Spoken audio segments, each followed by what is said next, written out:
Bienvenue sur ce forum dédié à l'orientation et à l'insertion organisé par SNOB, Service national de l'orientation professionnelle, ici à la place publique de Lac Rose en collaboration avec le REGEL, le NTJ et d'autres partenaires ici présents. À l'instant de ce mercredi 1er juin 2022, nous allons découvrir ensemble ces panels ainsi que des expositions très bénéfiques pour vous qui nous suivez sur Buzz Media.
dalal ñi nga xam ne ñoo organisé lii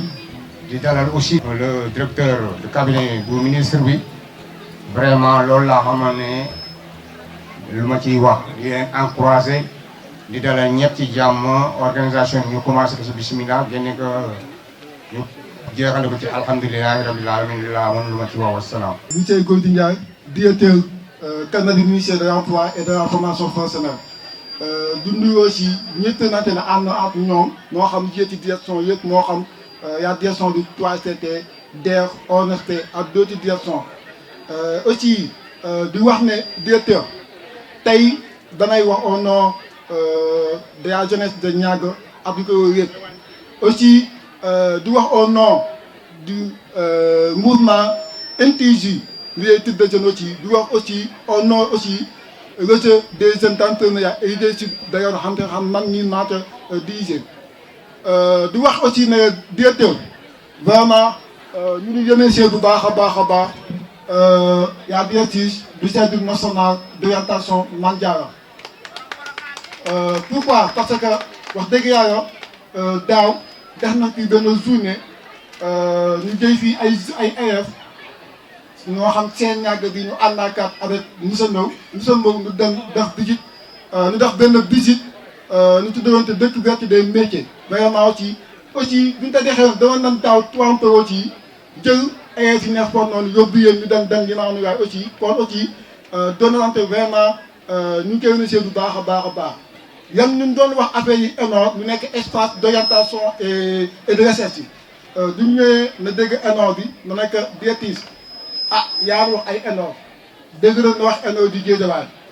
ENOR di Pikine mais amaa zone bii nii ñu nekk nii amaa ñu bokkuñu Dakar parce que nag duñ Dakar leen bokk effectivement duñ waxtaanee aussi vraiment aussi ñëw na fii ci weeru koor yi rencontrer le foyer des jeunes rencontrer le président du mouvement le président du UNTIJ rencontrer ak toutes les jeunes ñu ñëw toog ñu waxtaan ci projet bi ENOR bi finalement pour nañu benn terrain d'entente pour woo noonu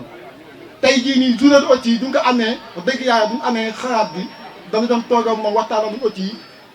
daanaka sori nañu nii wax dëgg yàlla nekk nañ ci toog en tout cas monsieur DG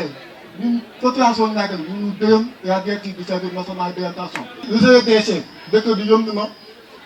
dëkk bi jaxasoo na agression yu bëri na te yëpp ndaw yi dañuy wàcc xëy. loolu aussi yaakaar naa ne aussi yooyu nañ ci taxaw aussi di wax ne fii nekk ñu ñàgg yaaya dañu may ñu mayul kenn am na ñu jéeg am na ñu dax am nañ ay hôtel am nañu ay sous-mante ne suñu bàyyi nañ ko ci kon tey problème emploi bu ñu am yaakaar naa ne loolu su am yaa ngi partie des jeunes bu nekk di commune bi amuñu xëy fii yéen yi taxaw du kay hôtel tubaab yi di dàqateel wërsëg vraiment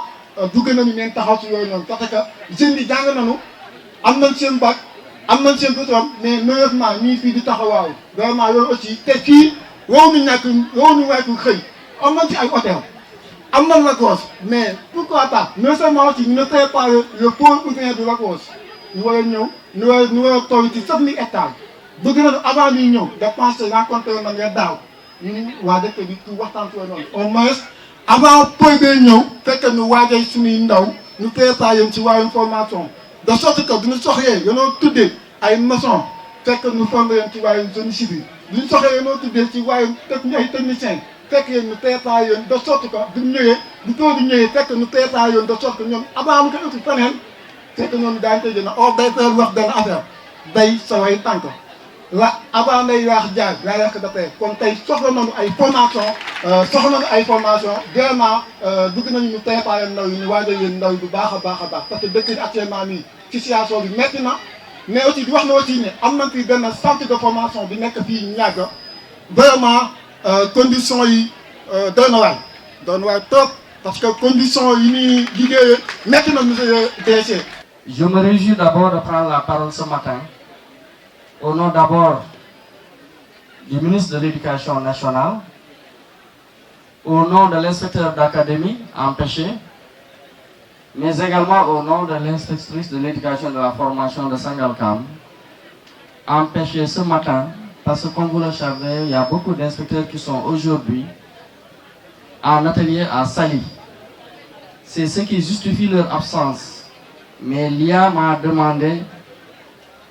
de vous transmettre, monsieur le directeur de cabinet, qu'il aurait bien voulu être là pour présider solennellement cette séance, pour montrer également l'importance de cette activité dans la vie de ces enfants qui sont là devant nous. On se réjouit également du choix porté sur Niack, le Lac-Rose, qui fait partie de l'IEF de Sangalkam. Choix ne pouvait être plus pertinent. Eu égard à plusieurs raisons. D'abord, le lieu magnifique, le climat qui y règne, mais également ce lac rose qui est un joyau. Ce qui veut dire que ce choix a été vraiment pertinent. C'est pourquoi l'IEF et l'IA n'ont ménagé aucun effort pour la réussite de cette activité. Depuis que nous avons reçu l'invitation, nous nous sommes évertués avec le représentant du service national pour la mobilisation des écoles qui étaient concernées. Et je crois que c'est le lieu également de remercier les directeurs, les principaux, qui malgré le contexte actuel scolaire, surtout au niveau du public, ont accepté de mobiliser les élèves pour venir assister à cette fête de ce matin. Parce qu'ils ont compris l'importance de cette activité. D'abord, on parle de formation professionnelle. Qui parle de formation finit par aboutir à l'insertion. Et nous savons aujourd'hui, c'est pourquoi ce forum vient à son heure. Parce qu'aujourd'hui, nous avons des problèmes de débouchés pour les jeunes. Les jeunes, ils ont fait des formations, mais le véritable problème, vous le savez autant que moi, c'est l'insertion de ces jeunes-là, ce qui augmente le taux de chômage. C'est pourquoi ce forum, je crois que quand le présentateur sera là, il va dégager des pistes d'insertion qui pourront aider véritablement ces enfants demain à y voir plus clair pour avoir un emploi. Parce qu'aujourd'hui, l'emploi au Sénégal, c'est extrêmement difficile. C'est pourquoi vraiment l'importance de cette activité n'est plus à démontrer. Nous invitons également les enfants qui sont là à être plus attentifs, à suivre les différents orateurs, mais également l'exposé qui va suivre après sur l'insertion. Ils vont vous donner, comme je l'ai dit, des pistes et des stratégies, mais également ils vont vous indiquer aussi certainement les bonnes écoles de formation qui aboutissent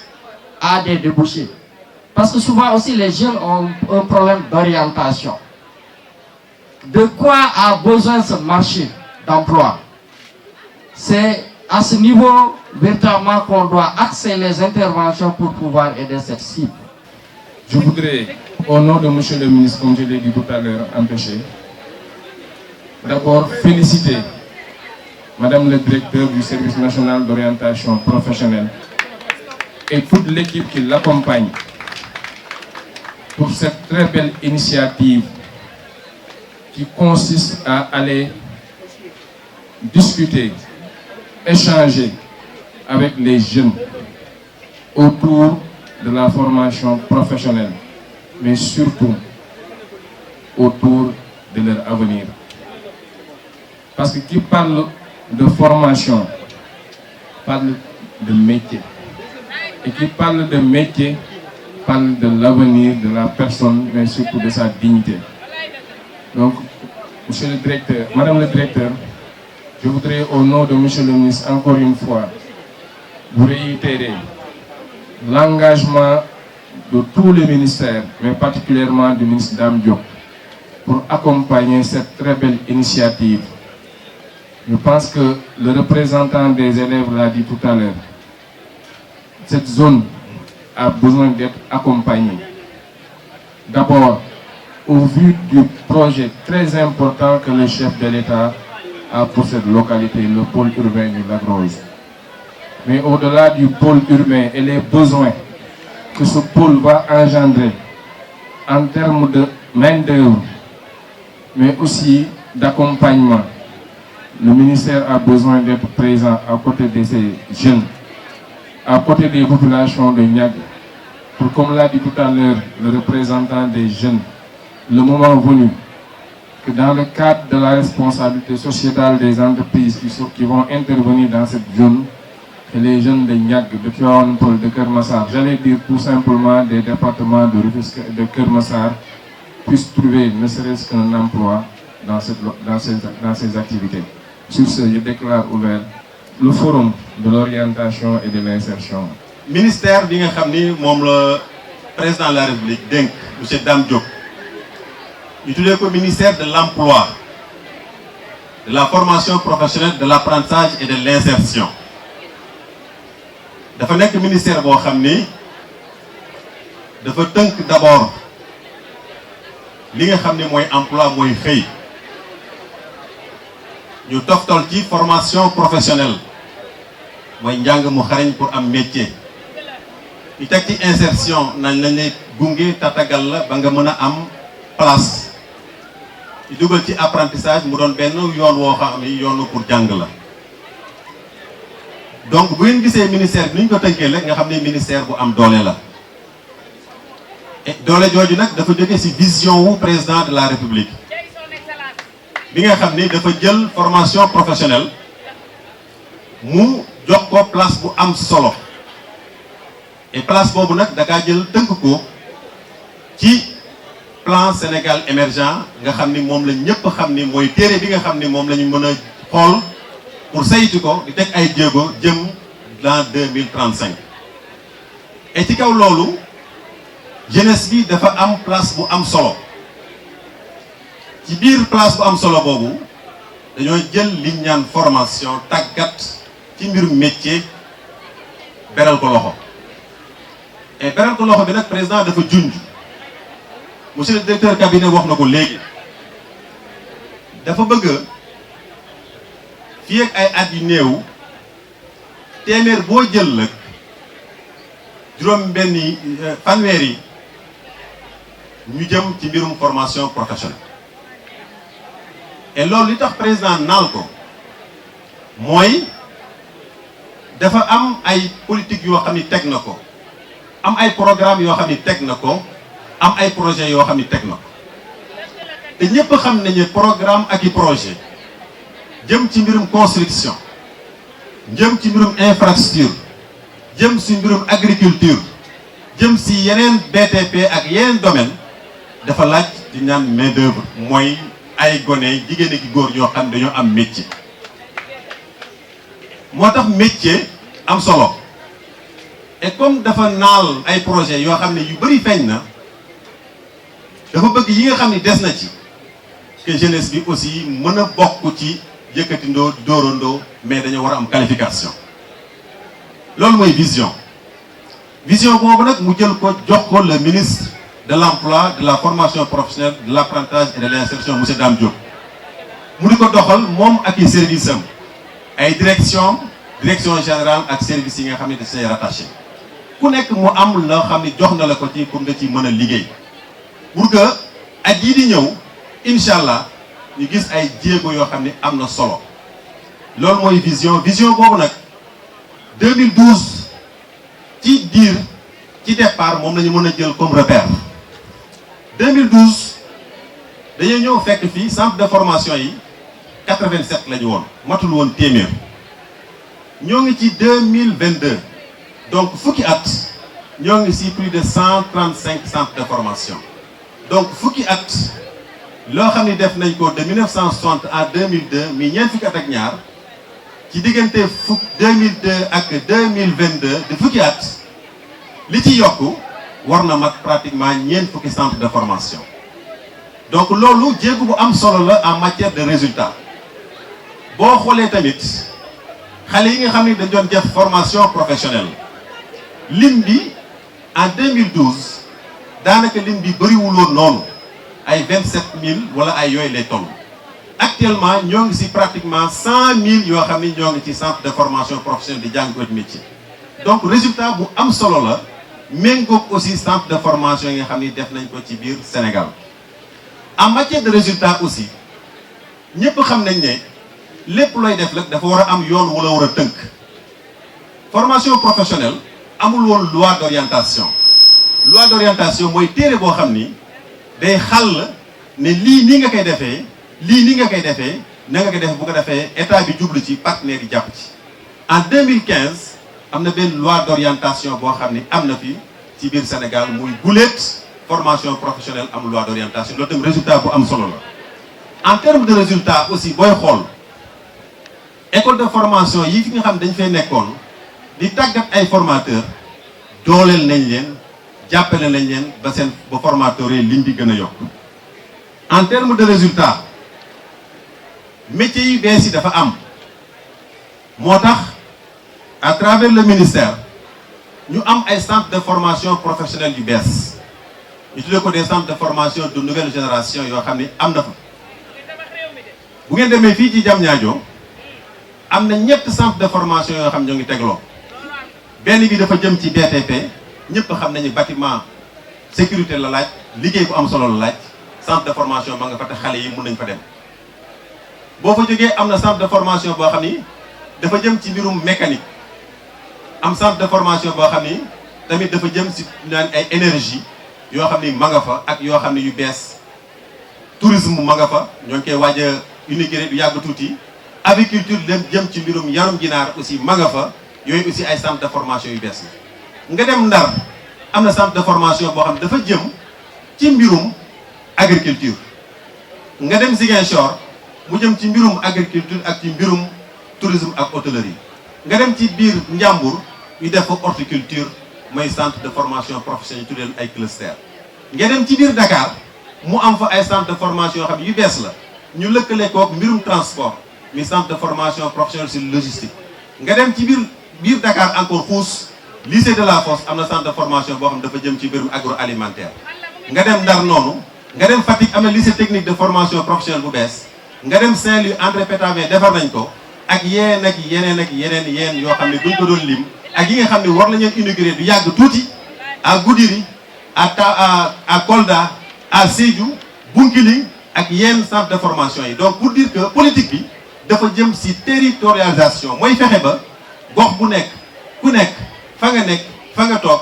moo am centre de formation bu fa nekk proposer les métiers boo xam ni dafa adapté wu ci réalité économique ba nga xam ni doo génn doo jéggi wàññi fa nga toog ñu yar la fa tàggat la fa nga am fa si diplôme liggéey fa tekki fa jariñ sa gox donc loolu la politique gu ministère de la formation professionnelle def résultats yi aussi bokk na ci ay services yu bees service national d'orientation professionnelle bi mun nañu wax ne service bees la parce que bañ ko créé yàggul ay juróom-benni at la léegi dem gis ngeen résultats yu am solo yu mu def direction de l'insertion service bees la pour dire que mbir mi dafa jëm ci mbirum gindi ndax orientation mooy gindi ñëpp xam nañ ne leçon bi nga njëkk a jàng C1 mooy comment s'orienter ñu ne la le soleil se lève à l'est et se couche à l'ouest booy julli sax boo juumee dañ naan la fi nga orienté baaxul moo tax orientation am solo quand j'ai l'est devant moi j'ai l'ouest derrière moi le nord à ma gauche et le sud à ma droite donc orientation dafa am sens dañu ni gindi fa ngeen jëm pour ngeen xam exactement fi ngeen teg seen tànk ministère bi dooleel leen ci ay centre de formation ci ay niveau de formation ci niveau de formation yooyu bu njëkk ba da ngay toog lu mat ñetti at di jàng léegi war na mat lu mat ñaari at ñetti at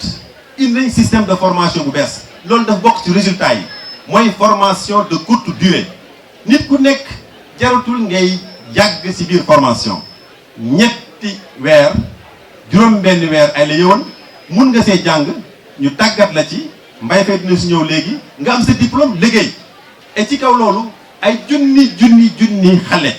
ci biir Sénégal à travers les 46 départements ñoo ngi formé nañ leen ci ay métiers yu bees yoo xam ne ñiy dugg après dinañ ci expliquer yéen am ngeen place ci loolu te incha allah xale yi ñàgg du ñu des. ci mbirum résultat aussi am na loo xam ne dañ kaa def ci mbirum emploi ndax formation professionnelle ak emploi daanaka ay ministères yu bokk loolu ñoo koy doon liñ gérer léegi nag dañoo boole emploi boole ak formation mu doon loo xam ne xel war na ko nangu ndax le directeur de cabinet wax na ko léegi ku jàng ba noppi da ngaa war a am xëy et ci kaw loolu aussi ministère teg na ay dispositifs boo xam ni bépp xale boo xam ne am nga diplôme bu njëkk ba da nga am diplôme pour nga amee stage sax day jafe te ñëpp xam nañ ne boo amul expérience pour nga am liggéey bu dëgër du la xaw a yomb moo tax ministère teg benn mécanisme boo xam ne ñu tuddee ko convention nationale état employeur boobu benn kuréel bu am doole la li ko tax a jóg mooy képp koo xam ne am nga diplôme ñu fexe ba dugg la ci benn entreprise ci entreprise boobu nga mën fa di liggéey bu ko defee lañ la war a fay bu dee ñaar fukki junni la entreprise bi jël fukki junni ñun état bi à travers la convention nationale état employeur jël fukki junni je crois que loolu dina baax ci entrepreneur bi dina baax aussi si xale bi nga xam ne moo ngi soog a bëgg liggéey te am na diplôme te amagul stage loolu état bi teg na ko te li may wax ak yéen fii ma wax ak yow 12500 mooy fukki junni ak ñaar ci ay sénégalais ay xale du ñàkk sax am na ñoo xam dëkk nañ biir ñàgg wala ñu dëkk ci biir département de Rufisque bénéficier nañu ci ay convention nationale état employeur le coordonnateur du pôle de Rufisque moo ngi nii li may wax je crois que war na ko mën a témoigner pour dire que yooyu yëpp ay nouvelle disposition yu bees la pour ànd ak xale yi pour ànd ak góor ñi ak jigéen ñi dooleel leen ba nga xam ni xëy mi mën a yomb xëy mi gàllankoor yi si amoon mën a wàññeeku te loolu jéego yu bari teg nañ ko ci. et ci kaw loolu aussi dafa am ay programme yu bees ak ay projets yoo xam dañ ñëw dooleel politique de la formation et de politique de l'emploi ñëpp xam nañ ne le programme de formation école entreprise day tax ñu jël xale bi dugal ko ci biir entreprise mu def fa ñeenti fan juróom-beneen fan bi mu ñëw si benn centre de formation comme centre de formation bu ñàkk wala feneen ñu jàngal ko la nga xam ni mënu ko woon jàng ci biir entreprise ba loolu tamit day tax njàng mi gën a ñoŋ njàng mi gën a gaaw lëkkalante entre école de formation ak structure d'entreprise yi loolu aussi mu gën a yomb. diplôme bu bees ñu tuddee ko validation des acquis de l'expérience képp koo xam ni maçon nga menuisier nga mécanicien nga agriculteur nga couturier nga wala métier boo xam ne exercer nga ci def ci ay at te mosoo am diplôme bu ko mandarga léegi loolu jeex na fi ministère indi na la validation des acquis de l'expérience ka jàng sa formation école de formation ñàgg ba am CAP ak ka def restauration à côté ñoom ñëpp ku nekk mun nga def cette validation ba ku joxe diplôme yow tamit nga joxe sa diplôme parce que loolu mooy validation des acquis de l'expérience ndax nit ki bu amee ñàkk dañ kaa war a jëriñoo te dañ kaa war a mandarga ci kayit loolu ministère teg na ko résultat bu am solo perspective yi nag mooy fañ jëm ñëpp yëg nañ ne la création des 46 centres de formation de nouvelle génération le président de la République dafa décider le département bu nekk ñu def fa centre de formation professionnelle bu bees te loolu dina tax xale bu nekk la fa nga toog nga mën fa jàng ba jëriñu et avant loolu dafa teg pôle emploi pour l'entrepreneuriat la formation des jeunes et des femmes ñàgg moo ngi bokk ci département de Rufisque kii moo yore coordonnateur pôle emploi et entrepreneuriat ab kër gu bees la boo xam ne képp koo xam ne da ngaa bëgg formation wala nga bëgg financement wala nga bëgg ñu accompagner sa entreprise bul tayal bul ne dégguma bul ne gisuma demal ba foofu boo demee foofu dañ la accueillir ña fa nekk ay technicien la dañ la déglu comme technicien orientation yi xool li nga bëgg ne la fii nga war a dem formation nga war a dem wala financement wala sa entreprise dañ kaa war a dooleel bu boobaa 3FPT dina taxaw pour former la wala ONFP wala PF2E wala yenn structures yi bu dee financement DER ngi taxaw pour financer la barka démb Pikine gis ngeen la fa xew 72 pôles emploi yi la fa xew 3353 personnes yoo xam ni en moins de 3 jours ñii am nañ formation ñii am nañ financement ñii am nañ accompagnement te incha allah barka gannaaw suba alxamis ñoo ngi jëm Kër Massar la ñu defoon Pikine ne def Kër Massar loolu daf bokk ci résultats yi en termes d'emploi en termes de formation mais aussi en termes d'accompagnement et d'insertion des jeunes. fi may terminer ci perspective yi mooy perspective yi nga xam ni dafa jëm ci écoute et accompagnement des jeunes je crois que le ministère a ouvert ses portes pour vous accompagner génn nañ suñuy bureau bu ngeen xoolee tey exactement décor bi nekk fii ñii ñëpp seen bureau lañ bàyyi te tey jour ouvrable lañ pour ñoo jege ci leen. donc loolu dafa bokk ci nouvelle orientation yi ak nouvelle instruction au président de la République le ministre Dame Diop di ko matérialiser jege askan bi déglu askan bi déglu xale yi la ñuy wax ñu dégg ko président waxoon na leen daaw déglu naa leen ba mu leen dégloo la mu wax def na ko créé na ay pôle emploi jox na ay bons de formation jox na ay financement jox nañu instruction ñu génn suñuy bureau ñëw ci gox yi déglu leen waxtaan ak yéen añoo ak yéen saafonte ak yéen jël seen i mbébét uti saafara ci loolu lañ nekk tey ak suba di leen gërëm di leen sant asalaamaaleykum wa rahmatullah. thématique bi nga xam ne moom la ñuy war a waxtaan ak yéen mooy njëriñu orientation ci parcours xale bi muy commencé di dugg ci école bi ba keroog muy am métier. ñun suñu service mooy service académique de l'orientation scolaire et professionnelle nekk fii ci Rufisque avenue Ousmane Socé Diop foog naa xale yi fi nekk yëpp en tout cas ñu nekk ci public bi ñun leen suñu ay xar kanam ndax bari na lu ñuy dem ci ñoom di waxtaan ak ñoom ci wàllu information orientation choix de carrière et choix de métier. li nga xam ne moom laay fi may accès sama intervention mooy l'utilité des services d'orientation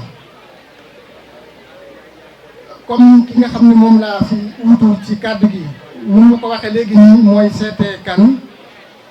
orientation xam fi nga jëm moom mooy li njëkk ci nit koo xam ne dafa teg jéego di jëm ci bërëb maanaam xam fi nga bëgg soo xamee fi nga bëgg a dem xam nag outil moyen yi nga xam ne moo lay may nga mën faa egg waaye ku xamul foo jëm moom nit ñi la mën di dimbali wax dëgg yàlla da ngay def di sur place maanaam di tourner en rond waaye doo xam fan nga jëm et loolu moo tax ñu ngi rafetlu au niveau du ministère de l'enseignement technique li nga xam ne def nañ ko fa muy un service national de l'orientation professionnelle parce que lu fa tubranke woon la ñun ñi nga xam ne ñoo nekk au niveau du ministère de l'éducation nationale mën naa ne li ñuy liggéey ak ministère de l'enseignement technique bari na lool ci wàllu dimbali xale yi ngir ñu mën a xam fi ñu jëm li ma ci mën a lim rek ci service mooy le service la direction des examens concours professionnels et certification daanaka at mu nekk dinañ permettre à des jeunes de Rufisque au moins des milliers ren daaw su ma ko xoolee ñi fi jàll ci concours DPC yi rek daanaka suñ ko doon xayma dina mat junni xale yoo xam ne jóge nañ ci système enseignement classique général pour dem defi formation professionnelle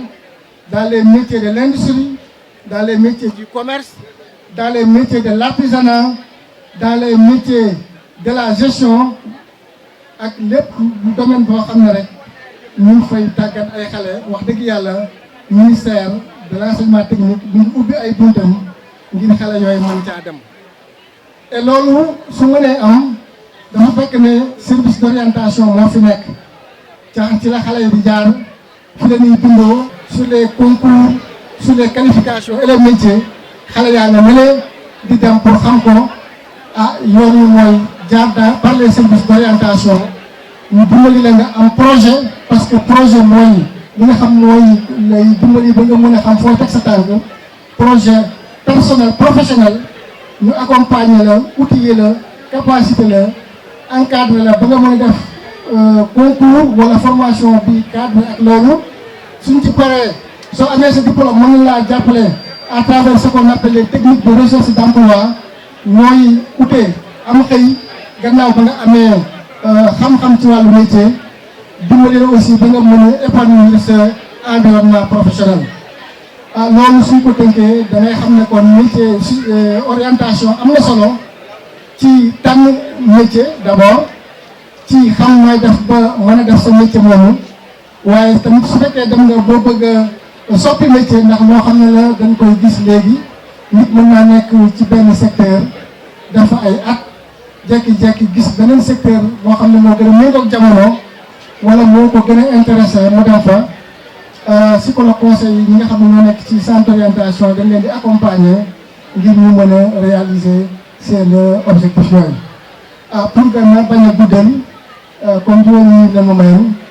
foofu laay yem di leen gën a inciter ngeen gën a jege service d'orientation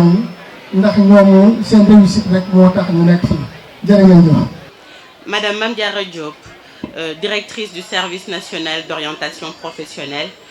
les dignitaires ainsi que les directeurs ainsi présents ce matin, chers jeunes, élèves, étudiants, futurs dirigeants de ce pays, chère maman, bonjour.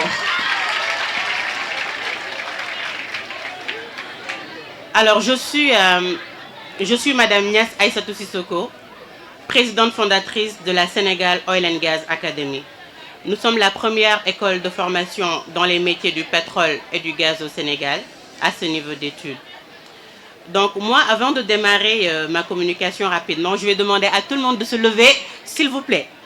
Donc à 3, 1, 2, 3, 4, main droite, pied droit, 1, 2, 3, 4, main gauche, 1, 2, 3, 4, pied gauche, 1, 2, 3, 4. Après 1, 2, 3, 1, 2, 3, 1, 2, 3, 1, 2, 3, 1, 2, 1, 2, 1, 2, 1, 2, 1, 1, 1, 1. Est-ce que vous avez compris?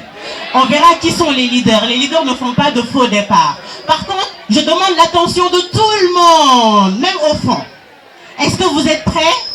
Vous avez compris? Vous avez de la force pour bien crier? À 3, on démarre. Donc, première décompte jusqu'à 4, ensuite jusqu'à 3, ensuite jusqu'à 2 et enfin 1. 1, 2, 3, c'est parti. 1, 2, 3, 4. 1, 2, 3, 4. 1, 2, 3, 4. 1, 2, 3, 4. 1, 2, 3. 1, 2, 3. Allez, 1, 2, 3. 1, 2, 3. 1, 2. 1, 2. 1, 2. 1, 2. 1, 1, 1, 1.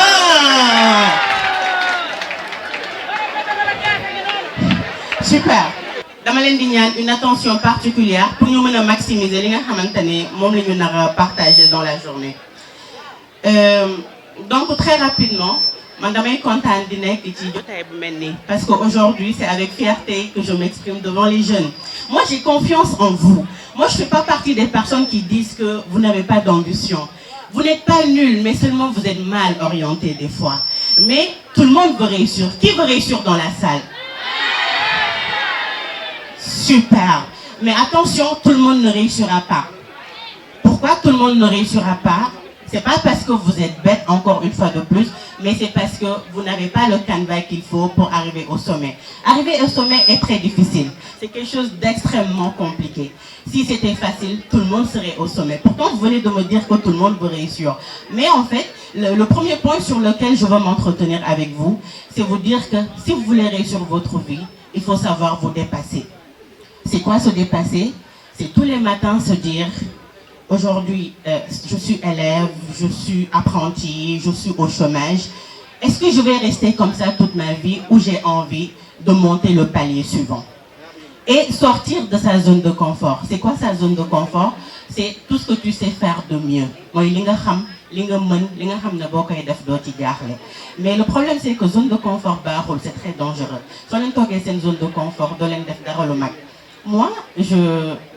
Dakar là du tout, Magué Dakar, après le baccalauréat, Madame Diangi. Mais vous connaissez la relation entre les filles et leur papa? Sa papa de l'Enania, princesse Sam,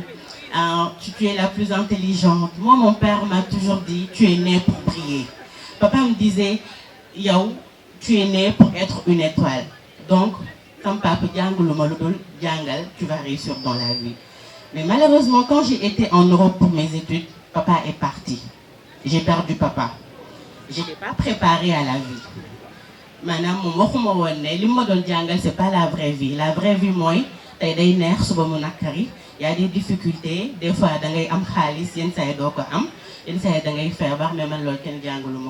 mais qu'est-ce que j'ai fait face à cette situation? Et ça, c'est le dépassement de soi. J'avais deux choix. Soit pleurer sur mon sort, soit me dire, ben non, pour la mémoire de papa, je vais me tuer. Mais retenez que j'ai vécu des périodes très difficiles. Mais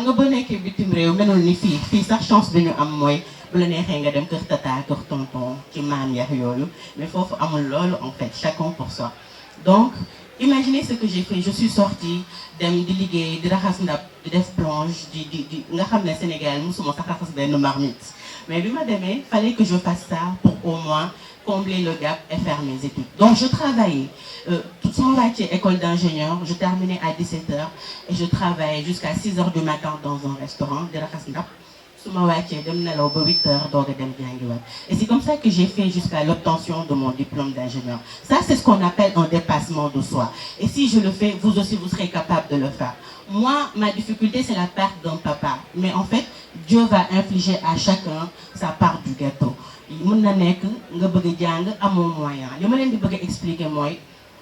Faut jamais dire c'est-à-dire trouver une excuse. Leader de haute excuse. Ndax soo utee excuse rek da ngay toog yaas yaa paara xam nga ndax loolu lañ koy wax. Waaw donc du coup ce que j'ai envie de vous dire, premier point, retenez rapidement, j'ai pas beaucoup de temps. J'espère qu'on aura l'occasion d'avoir d'autres événements vraiment focus sur ça. Dépassement de soi. Deuxième point, faire face aux difficultés. Vous êtes jeune. Jeune, day développer leadership. C'est quoi développer un leadership? Xam fi nga bëgg jëm te kenn du la def marionnette. C'est quoi xam fi nga jëm te kenn du la def marionnette? Cette vision dafa war a claire. Ta vision, elle t'est propre. Tu ne dois pas suivre une meute de moutons. Parce que ñëpp lii la ñu wax dama ciy topp. ñëpp nee nañ dëkk bi neexul dama naan dëkk bi neexul. Si vous avez cette façon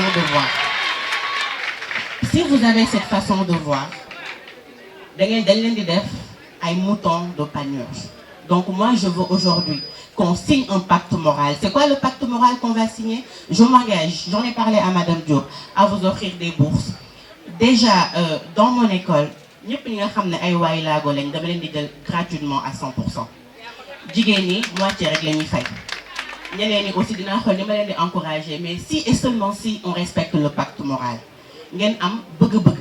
am ambition, quel que soit l'environnement dans lequel vous êtes. Même bu fekkante ne da ngay toog ay jours doo lekk seen kër, maman amul fu mu la dugal wala papa amul fu mu la dugal, bu fekkee ne benn pantalon nga am wala benn chemise di ko fóot di ko sol, ambition bi warul réer. C'est-à-dire vous devez être focus.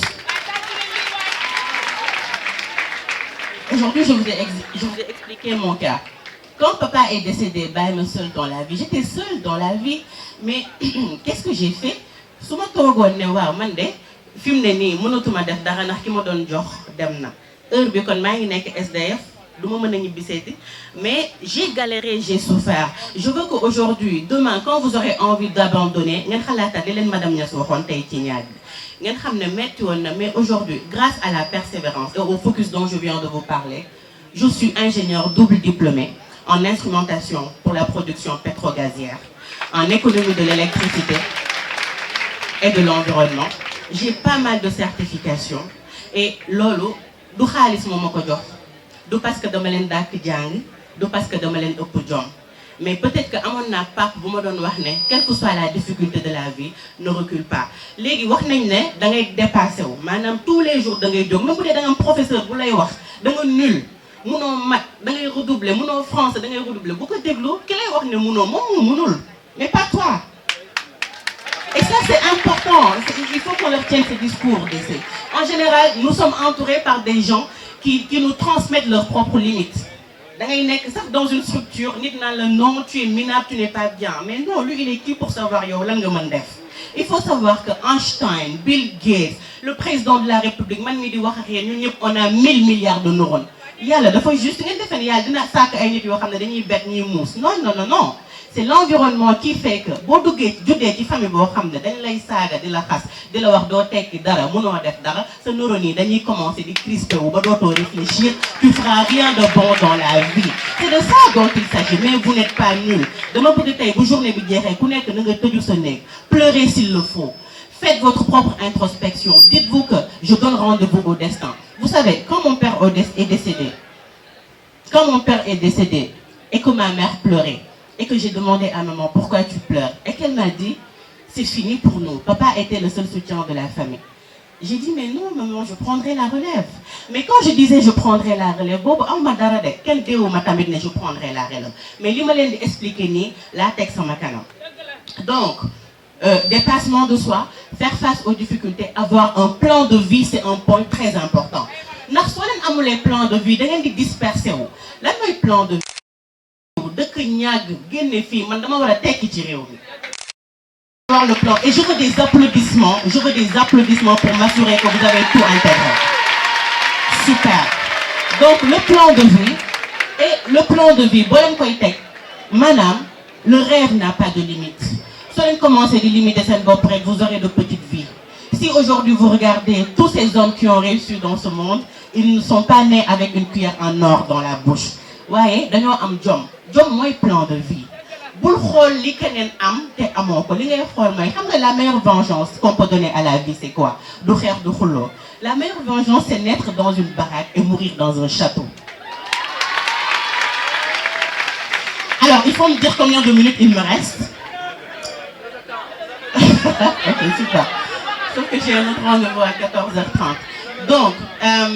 le plan de vie, donc tey bu ñëpp ñibbee exercice boobu laa bëgg ngeen def ko je laisserai un contact WhatsApp comme ça ñuy continuer di xool qui seront les champions de demain.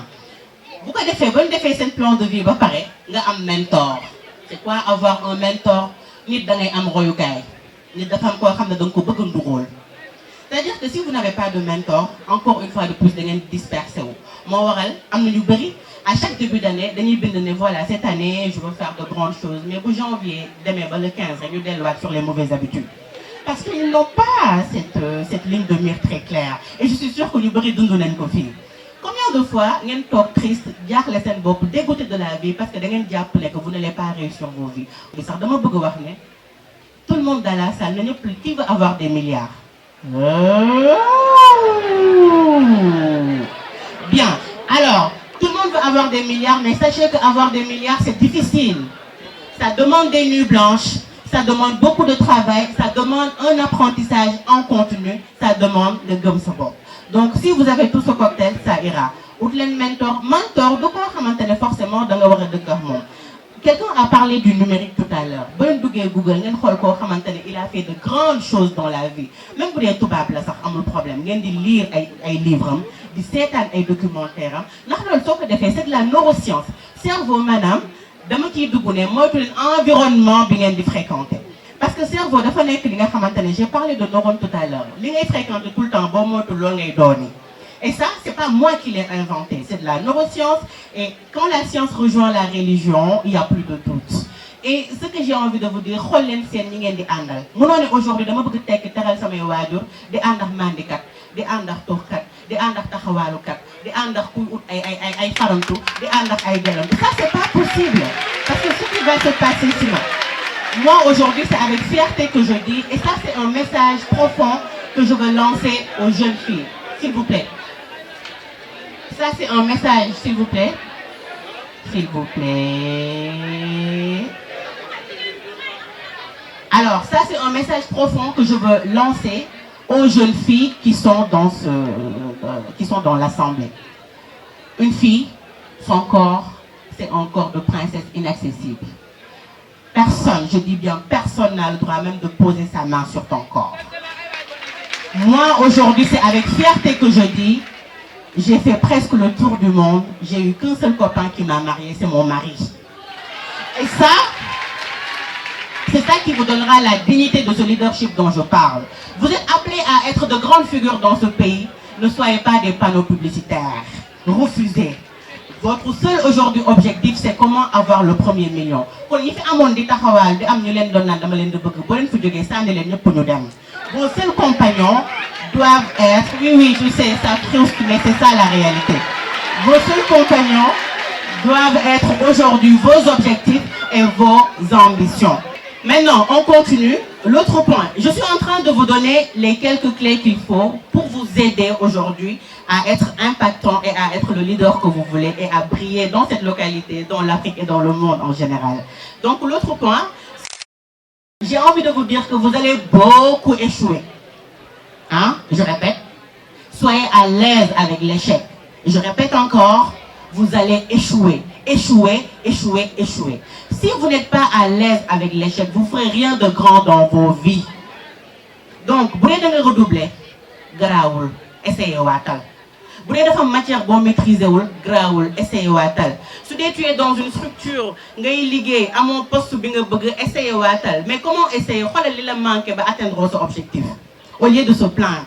Quand tu te plains, tu deviens minable. Un leader ne se plaint pas. Et quand tu te plains, tu perds ta dignité. Un leader ne se plaint pas. Donc, le leadership se cultive. Je répète, le leadership se cultive. Il faut maintenant faire de telle sorte que on te donnera le respect qui sied à ton rang.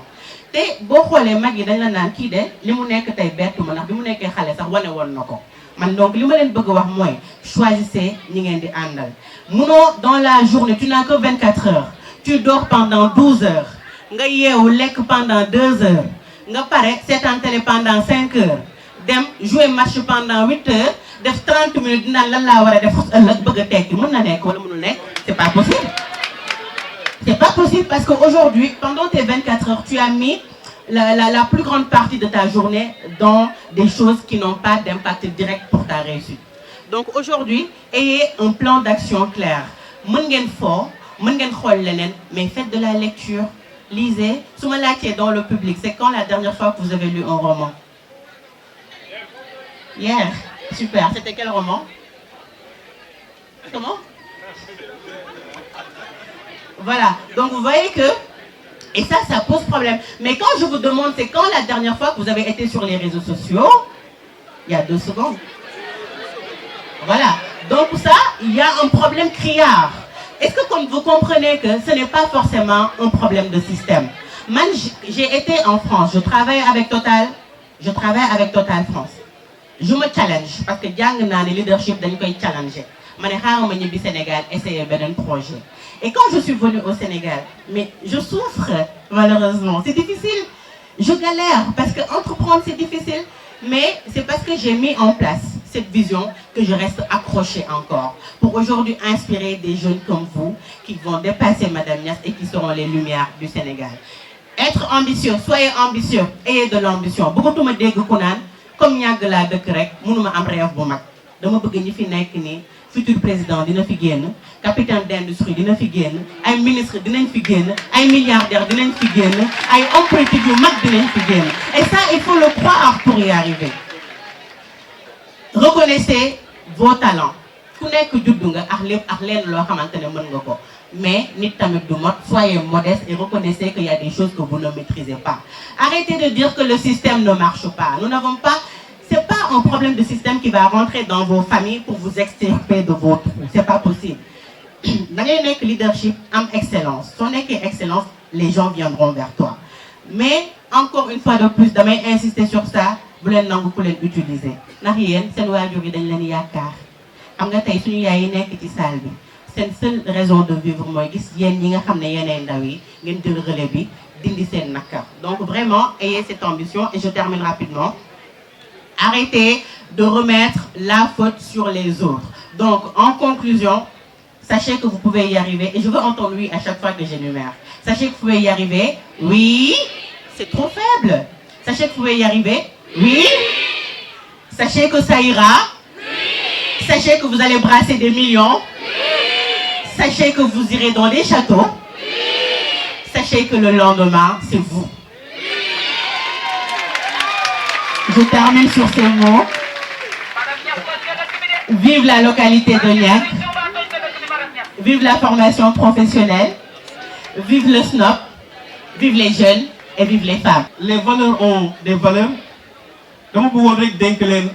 ay verbes yoo xamante ni nii su ma soñoon saa yu ngeen xëyee ngeen conjugué ko. bi ci njëkk mooy aimer, sourire, rêver, madame Niass wax ko sànq, travailler et vivre. mun nañu àndandoo répété ko pour bu ngeen xëyee ngeen conjugué verbe yi mu nekk loo xamante ni day am incidence ci seen comportement. bu njëkk bi lan la? Aimer, sourire, rêver, travailler et vivre. Verbe bu ci nekk dafa am loo xamante ni parce que man ci wàllu sociologie laay liggéey dafay am lu muy tabax ci yow. parce que nit ci xol moom mooy buntu bi nga xamante ni fi la lépp di jaar. parce que dañuy sax xam-xam il faut yow nga am xol bu rafet pour xam-xam yi mën a dugg bu baax en place am. Sourire parce que nit ci boppam bu fekkente ne nii da nga nekk koo xamante ni nii amuloo mbégte li ngay dugg xëy na mën nga ci bañ a sori. naka noonu rêver wax nañ ko sànq nit dafa war a xalaat fi nga xamante ni fa la mën a yóbbu boppam ëllëg. nit dafa war a rêver. rêver moo lay tax nga yegg fu sori boo rêver wul doo egg fu sori. Travailler président Wade waxoon na ko il faut travailler encore travailler toujours travailler et beaucoup travailler. donc liggéey dafa am solo liggéey moom mooy tabax nit bi ñu des moom mooy vivre parce que àdduna yàlla dañ fi andi pour ñu dund bi nag saa su nekk dafa war a nekk loo xamante ne nii lu neex la. su ma nee les valeurs ont des valeurs mooy valeur ci boppam moom mooy tabax nit moo tax nit ci boppam fu mu nekk ak ay moroomam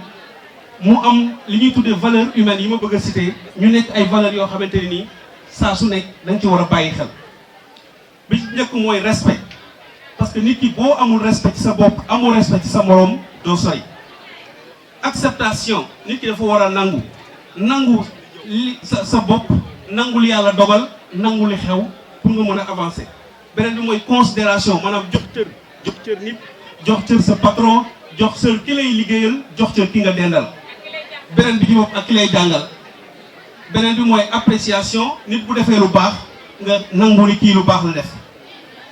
accueil ouverture entraide réciprocité solidarité écoute bienveillance empathie ak yooyu dama bëggoon wax rek que ni nit ci boppam il faut mu nekk koo xamante nii jikkoom daf koy lal ci ay valeurs bu valeurs yi dëgërul day nekk koo xamante ni nii dafay ñu koy gaaw a fëkk. beneen waxtaan bi ma bëggoon a indi mooy li ñuy tuddee développement personnel et professionnel parce que gis naa fi école yi gis naa fi école de formation yi mais dama jàpp ne fi ñu toll nii dañoo nekk foo xamante ni enseignement technique ak formation professionnelle moom mooy nekk li nga xamante ni moom mooy ab support bi mën a développer réew mi ñu tëgg dëgg. enseignement général am na njëriñ waaye enseignement technique ak formation professionnelle moom mooy tax nit ki am liggéey am dignité comme ni ko DC waxee sànq ci suba. moom moo tax ma gëm ni pour nga am développement professionnel social moom mooy prendre conscience de ce que l'on possède, tout le potentiel et toutes les ressources nécessaires à son épanouissement. dañuy jàpp ni nit ci boppam koo mën di doon war nga mën a réussir ak koo mën di doon foo mën di nekk parce que xëy na orientation ak insertion dafa nekk loo xamante ne nii moom moo koy mottali mais yàlla dafa sàkk nit jox ko ay capacité jox ko ay compétences maanaam ay xam-xam ay xarala yoo xamante ni saa yu ko commencé di ko def benn par benn balaa muy jeex mu réussir bi ci jëkk moom mooy benn boroom xam-xam bu ñuy wax Howard Gardner dafa def benn étude en 2004 mu distingue lu ñuy wax des formes d'intelligence maanaam nit ku nekk am na foo xamante ni foofu nga war a gën a mën a réussir te loolu dama jàpp ne loolu mooy dimbali orientation lu ñuy wax intelligence musicale am na ñoo xamante ni seen xel dafa gën a màcc ci wàllu musique ak ci wàllu son intelligence kinésique wala intelligence logico-mat maanaam ñu seen xam-xam wàllu ci màcc ci wàllu calcul am na nit ñoo xamante ni ay chiffres boo leen ci waxee loo leen ci wax ci calcul au lieu ñuy jël bic ak feuille léegi ñu wax le résultat bi am na ñoo xamante ni nii intelligence spatiale ñi intelligence interpersonnelle ak intrapersonnelle te ñaar yooyu moom gën a yitteel ci wàllu orientation ak insertion boo jëlee intelligence lu mu jëriñ mooy xale bu muy nekk ndaw ci lañu war a xool kii fan la dooleem gën a jëm pour nga waajal ko gunge ko tette ko bu fekkee mathématicien la nekk nga di ko encadrer mu jëm foofu bu nekkee ku bëgg mécanique la nga préparer ko mu jëm ci loolu te loolu intelligence yi Howard Gardner développé moom mooy tax nga teel xam parce que xale bi da ngay nekk ak moom nga di ko xool bis bu nekk pour gunge ko bu mu ëllëgee bu amee BFM wala bu amee bac nga mën ko dugal fi nga xamante ni foofu la xelam gën a màcc loolu day gën a yombal réussite am beneen bi ci des mooy intelligence émotionnelle waxtaan naa ci ak Maam Diarra pour ñu xam ni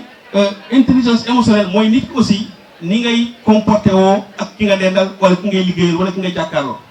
te am na 5 composants yu am solo pour intelligence émotionnelle moom mooy conscience de soi nit ki dafa war a xam boppam nit boo xamul yow yaay kan doo mën a avancer ci li ngay def bi ci des mooy maîtrise de soi nit ki tamit dafa war a moom boppam ba nga xamante ne nii bu dara xewee du jàdd du def lu ëpp say émotion li ngay yëg sa yaram ak yooyu da nga ko war a maîtriser mu nekk mer wala ñu tooñ la da nga war a xam nan nga fan nga war a toll pour nga mën a def lu ëpp motivation nit ki aussi wax nañ ko sànq ambition nit ki dafa war a am ambition intérêt ak motivation dafa am solo ci nit lépp looy def da nga war a koo teg ci li nga xamante ni moom moo lay indil njëriñ nga xamante ni moom aussi moo lay jox énergie pour que nga mën ko def bu baax beneen bi mooy empathie ak aptitude pour les relations sociales aptitude aux relations sociales dafa am solo ba nga xamante ni nit ki ci boppam li Aristote doon wax l'être humain est un animal social nit ku ne dañ la sàkk pour nga dund ak ay nit loolu moo tax sa nekkin ak sa moroom da nga ko war a jox gëdd bu mat sëkk beneen buntu waxtaan bi moo doon bëgg a séddoo ak yéen mooy développer une communication parce que nit am na liggéey yàq na liggéey ci ni nga xamante ni moom lay communiquer ak moroomam te ci communication bi ci la lu bëri aju parce que mën nga ñëw di wut liggéey ci ni ngay waxee ak nit tax du la jël wala ni ngay waxee nit tax mu jël la mën nga nekk ci bërëb liggéeykaay yi tamit ni ngay waxee tax ñu bàyyi la te communication boo xoolee théorie selon schéma comme communication dafa am ay éléments yu am solo yu ñu war a jàpp. li may tuddee communication non écrite communication non verbale parce que yeneen forme de communication yi am na solo waaye dama jàpp ni nit ki ci boppam bu nekkee ci biir liggéeyukaay wala fu muy wutee liggéey wala fu muy jàngee dafay jàng lu ñuy wax utilisation de l'espace jàng yi tamit les règles de siège distance bi nga war a am sa nit ak bi ngay waxal ak li ñuy wax distance intime parce que am na booy ñëw di wut si liggéey am na fooy fara toll ak ki ngay waxal am na aussi nooy waxee ak moom ak ñoom seen parce que bu fekkente ni da ngay nekk koo xamante ni intimité la dañu ne 5 à 10 centimètres mooy intimité ak secret mën nga ko jege bu mu toll noonu keneen ki bu dee confidence 20 à 30 centimètres bu dee conversation en douce 30 à 60 centimètres distance personnelle bu fekkee da nga ñëw di wax ak nit rek koo xamante ni mosu leen gisee 1 mètre 20 moom war a distance réglementaire conversation distance sociale mooy relation formaliste mu nga xamante ni 2 mètres koo xamante ni mosoo dajeeg moom booy wax ak moom da nga ko war a dànd parce que xamuñu lan mooy sa bébét wala lan mooy bébétam. beneen bi ma bëggoon ñëw mooy li may tuddee ay success stories pour bañ a guddal maanaam ci wàllu orientation ak insertion dañu jàpp ni am na ci réew mi ñu bëri ñoo xamante ne nii dañoo réussir lan moo tax ñu réussir parce que dañoo am vision parce que dañoo am mébét mais aussi dañoo endurant. mën naa ci citer rek ñenn bu ngeen duggee sax Google wala internet di ngeen gis ni ñii fa ñu jógee sori na waaye fi ñu egg kawe na lool lu leen ko may parce que dañoo am fit dañoo am engagement am ambition. am na ku ñuy wax Fatou Niang moom mooy directeur exécutif Black Spoon boo ngeen duggee internet di ngeen ko gis. Khalim Ba directeur général Loc Afrique moom dafay def ay prêts yoo xamante ni nii presque prêts yoo xamante ni intérêt bi kiiwul mais du la laaj apport. moom fi nekk ci structure boo xamante ni presque bu lay laaj prêt du la exiger nga verser dara mais yow doo joxe dara. am na tamit Fatoumata Ba formation Django fondation Django moom moo ko créé Khadijatou Nakul Maaf moom moo créé Nest Earl ak Moustapha Sow PDG SF Capital ak ñeneen ak ñeneen ñoo xamante ne nii maanaam Demba Ka bu EDK Oil xam ngeen Demba Ka li muy def ci réew mi. nekk na koo xamante ne nii ku entreprendre parce que li ma bëggoon wax mooy solution bi mooy entreprendre bu ñu la orienté ba pare insertion bi li ci ëpp gën a yomb ci réussite mooy nga entreprendre maanaam créer entreprise wala commencer ci dara parce que loolu mooy buntu réussite bu fekkente ni entreprendre solution bi du jógee ci yow da ngay xaar keneen kuy ñëw indi la liggéey te loolu nekk loo xamante ni foo dem rek nga fekk ko fa. bi ma bëgg a mujjee ci waxtaan yi mooy li ñu doon tuddee sànq paterne wala mentor nit ku nekk pour man da nga war a am royukaay da nga war koo xamante ni moom ngay xool pour yëkkati sa bopp. loolu dama cee jàpp quelque rek ñoo xamante ni dañoo wax lu jëm ci loolu ku mel ni oustaz Ibou Sakho dafa wax naan réew ñi ko yàq ñett dong la bu njëkk bi mooy ndaw mu nangu a liggéey te bëgg teraanga. est-ce que nangu ngeen liggéey ndaw yi nangu ngeen liggéey wala bëgg ngeen teraanga nee na ndaw bu nanguwul liggéey te bëgg teraanga day yàq réew bi ci des mooy jongoma ju nangu wula sëy beneen bi mooy mukallaf mu dul wax dëgg dama jàpp loolu mën na nekk yoo xam ne dina la gunge pour ci sa wutum liggéey bi ci des mooy Platon dafa nekk borom xam-xam boo xamante ni depuis 429 la le 5e siècle mu amoon wax ju am solo bu mu wax te loolu dafa yàgg trop te loolu dafa mel ni moom mu xew ci suñu jamono ji. boo gisee lii xew ci jamono ji crime yi viol yi accident yi yooyu yëpp dafa nekk mbir yoo xamante ni xëy na lii muy bëgg a wax moo ko andi. dafa dégg saa yu ñu demee ba nga xamante ni nii ba kilifa yi dañuy bàyyi xale yi ñuy def lu leen neex. bu ñu demee ba nga xamante ni doom yi déglootuñu seen i kàddu te leen gënal mooy ñu di leen tàgg bu ñu demee ba nga xamante ni xale yu ndaw yi respecté tuñu benn loi te xàmmeetuñu benn autorité ci seen kaw bu boobaa dañuy jàpp ni c'est en toute beauté et en toute jeunesse le début de la tyrannie. loolu moo tax ma jàpp ni fi ñu nekk nii dañu war a seetaat suñuy diggante nit ak moroomam xool ni nga xamante ne nii moom mooy pouvoir ci kaw nit mu nekk sa directeur mu nekk sa papa mu nekk sa mag ku ne da nga ko war a jox cër. Madame Niass Vous avez tout dit. Vraiment, j'ai beaucoup apprécié. Et félicitations.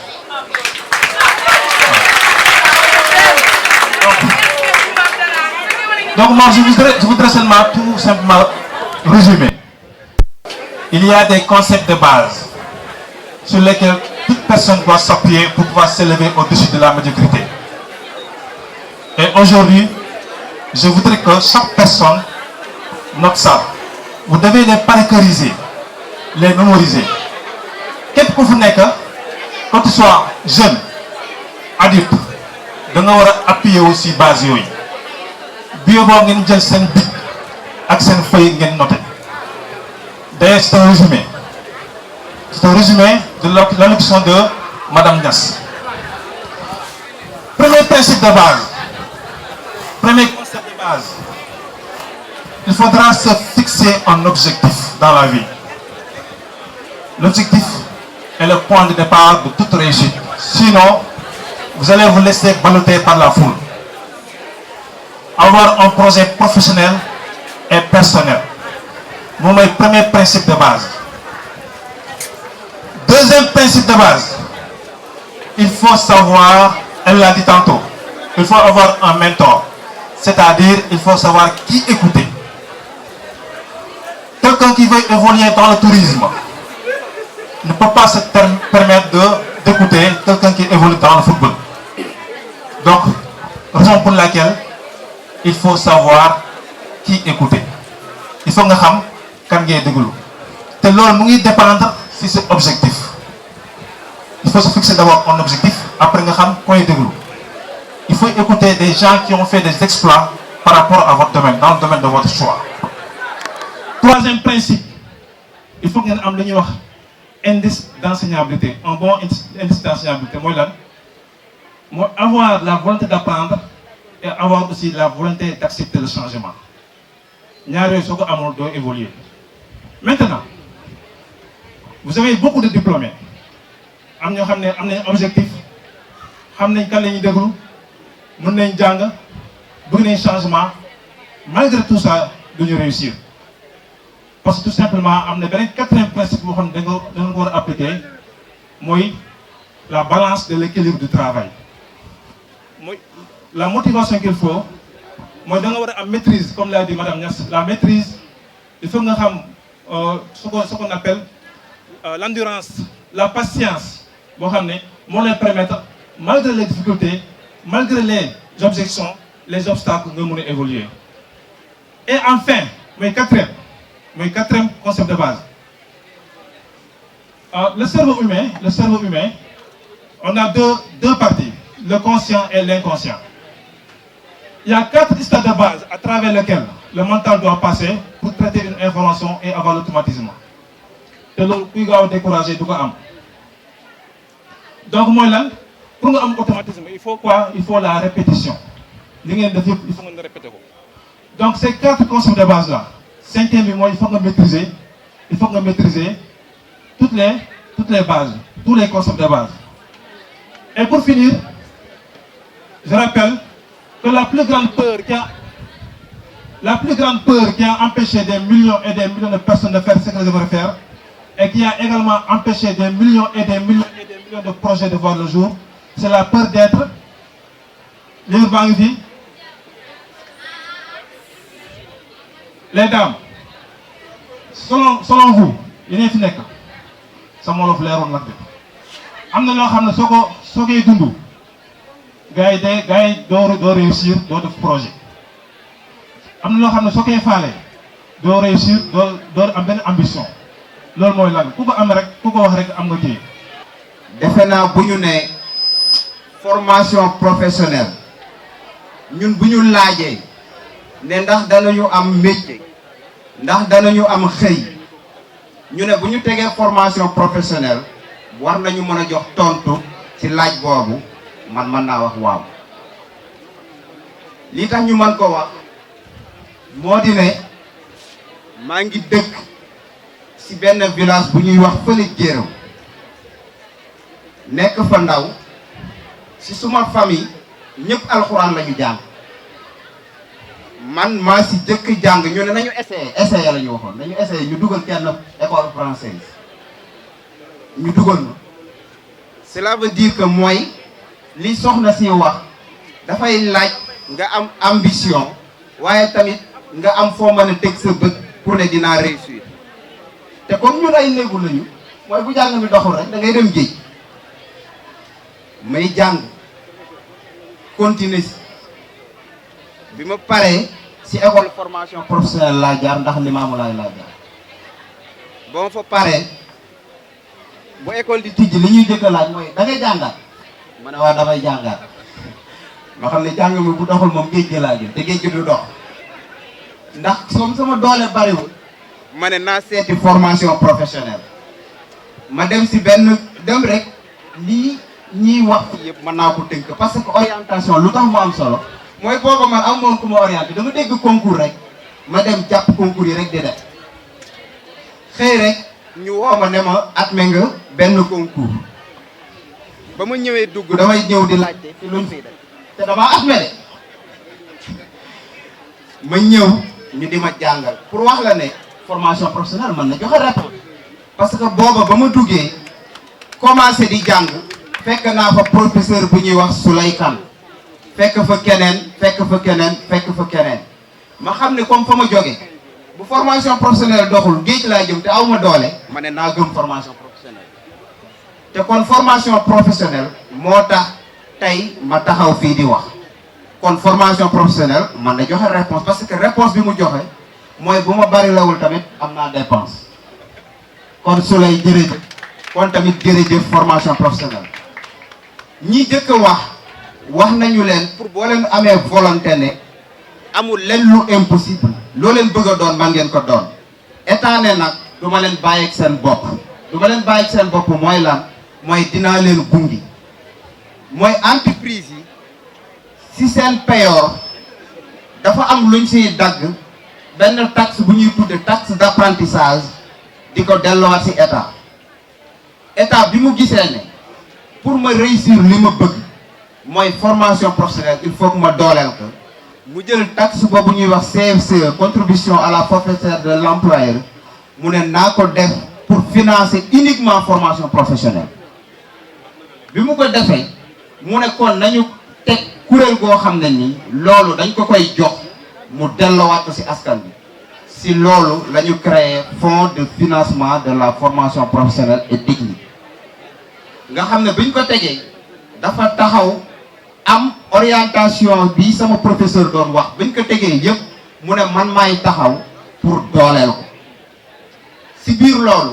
fonds boobu am na benn guichet bu ñuy wax guichet de financement des demandes individuelles mooy képp ku jox ne man dama bëgg a def formation professionnelle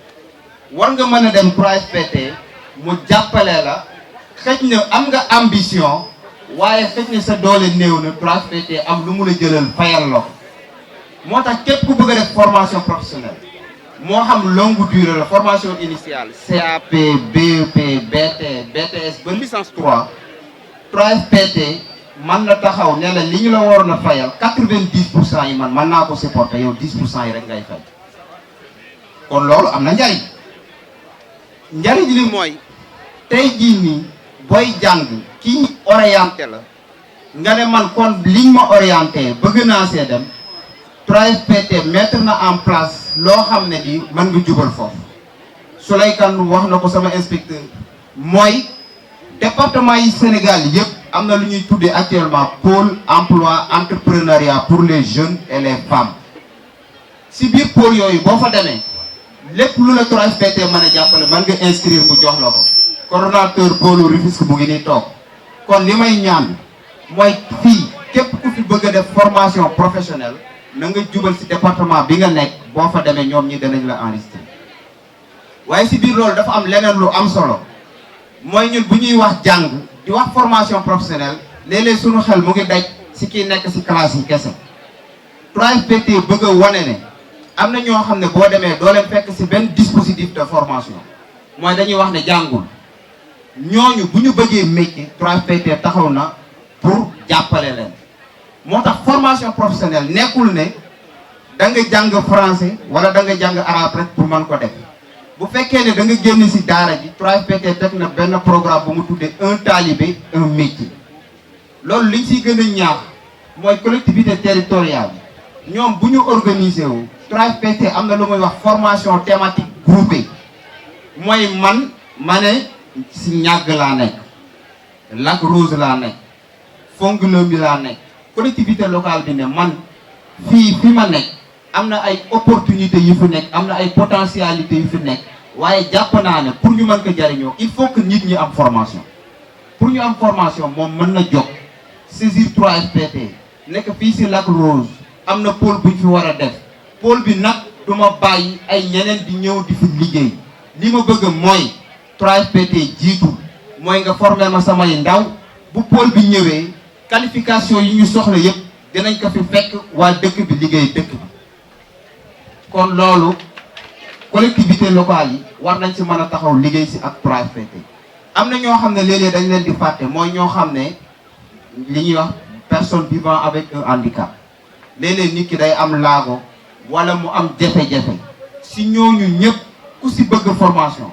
boo demee ci pôle emploi bi ñuy wax nii dana la ko jox waaye léegi dañu gis ne parfois formation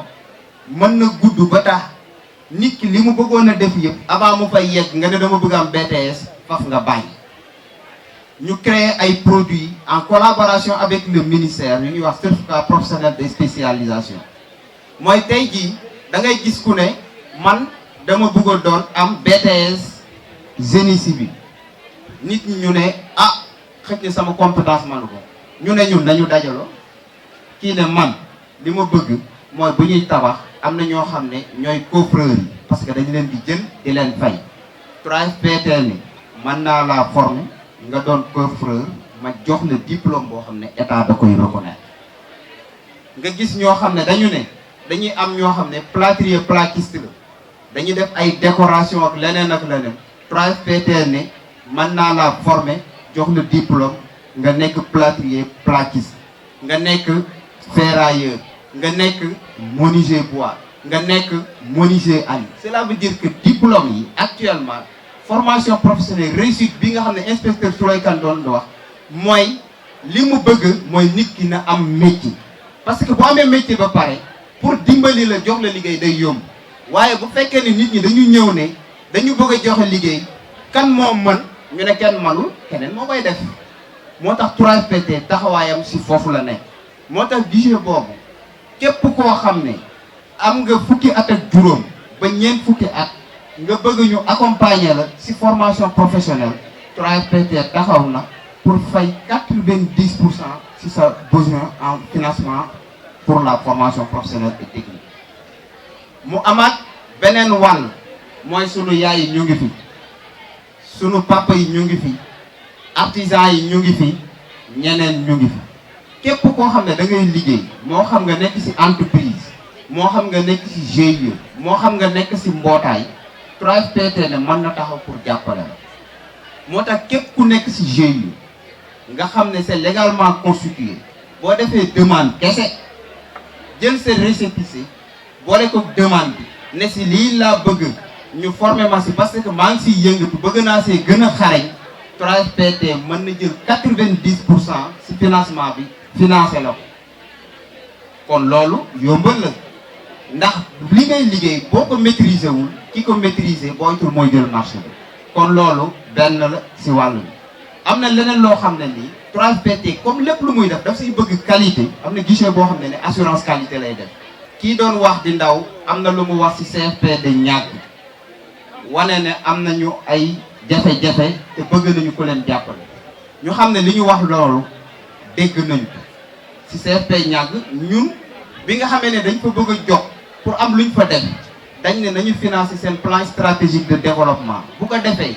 ñu fexe ba am ay axe stratégique xam fi ak juróomi at fan la ñu bëgg a yóbbu centre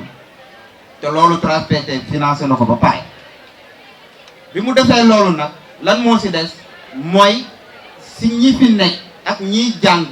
léeg-léeg am na ay métiers yu bees xëj na amu fa léeg-léeg li ñu am xëj na doyul ñu ne 3FPT mën na taxaw bu CFP ñàgg indee projet d'investissement mu financer ko à 100%. kon li may wax fii mooy démb si guddi la ma sama directrice générale woo ne ma fexe leen ngeen jàppale CFP ñàkk si biir loolu nag man maa wax ne li directrice générale wax ñun taxaw nañu en collaboration avec le ministère pour def ko ngeen indi benn wala ñaar ba si ñetti projet d'investissement boo xam ne mën na doon équipement mën na doon tabax pour ngeen indi ko 3FPT ñu taxaw pour jàppale leen si ba waa ñàkk ak ñi fi nekk ñëpp gis ci seen bopp si biir CFP boobu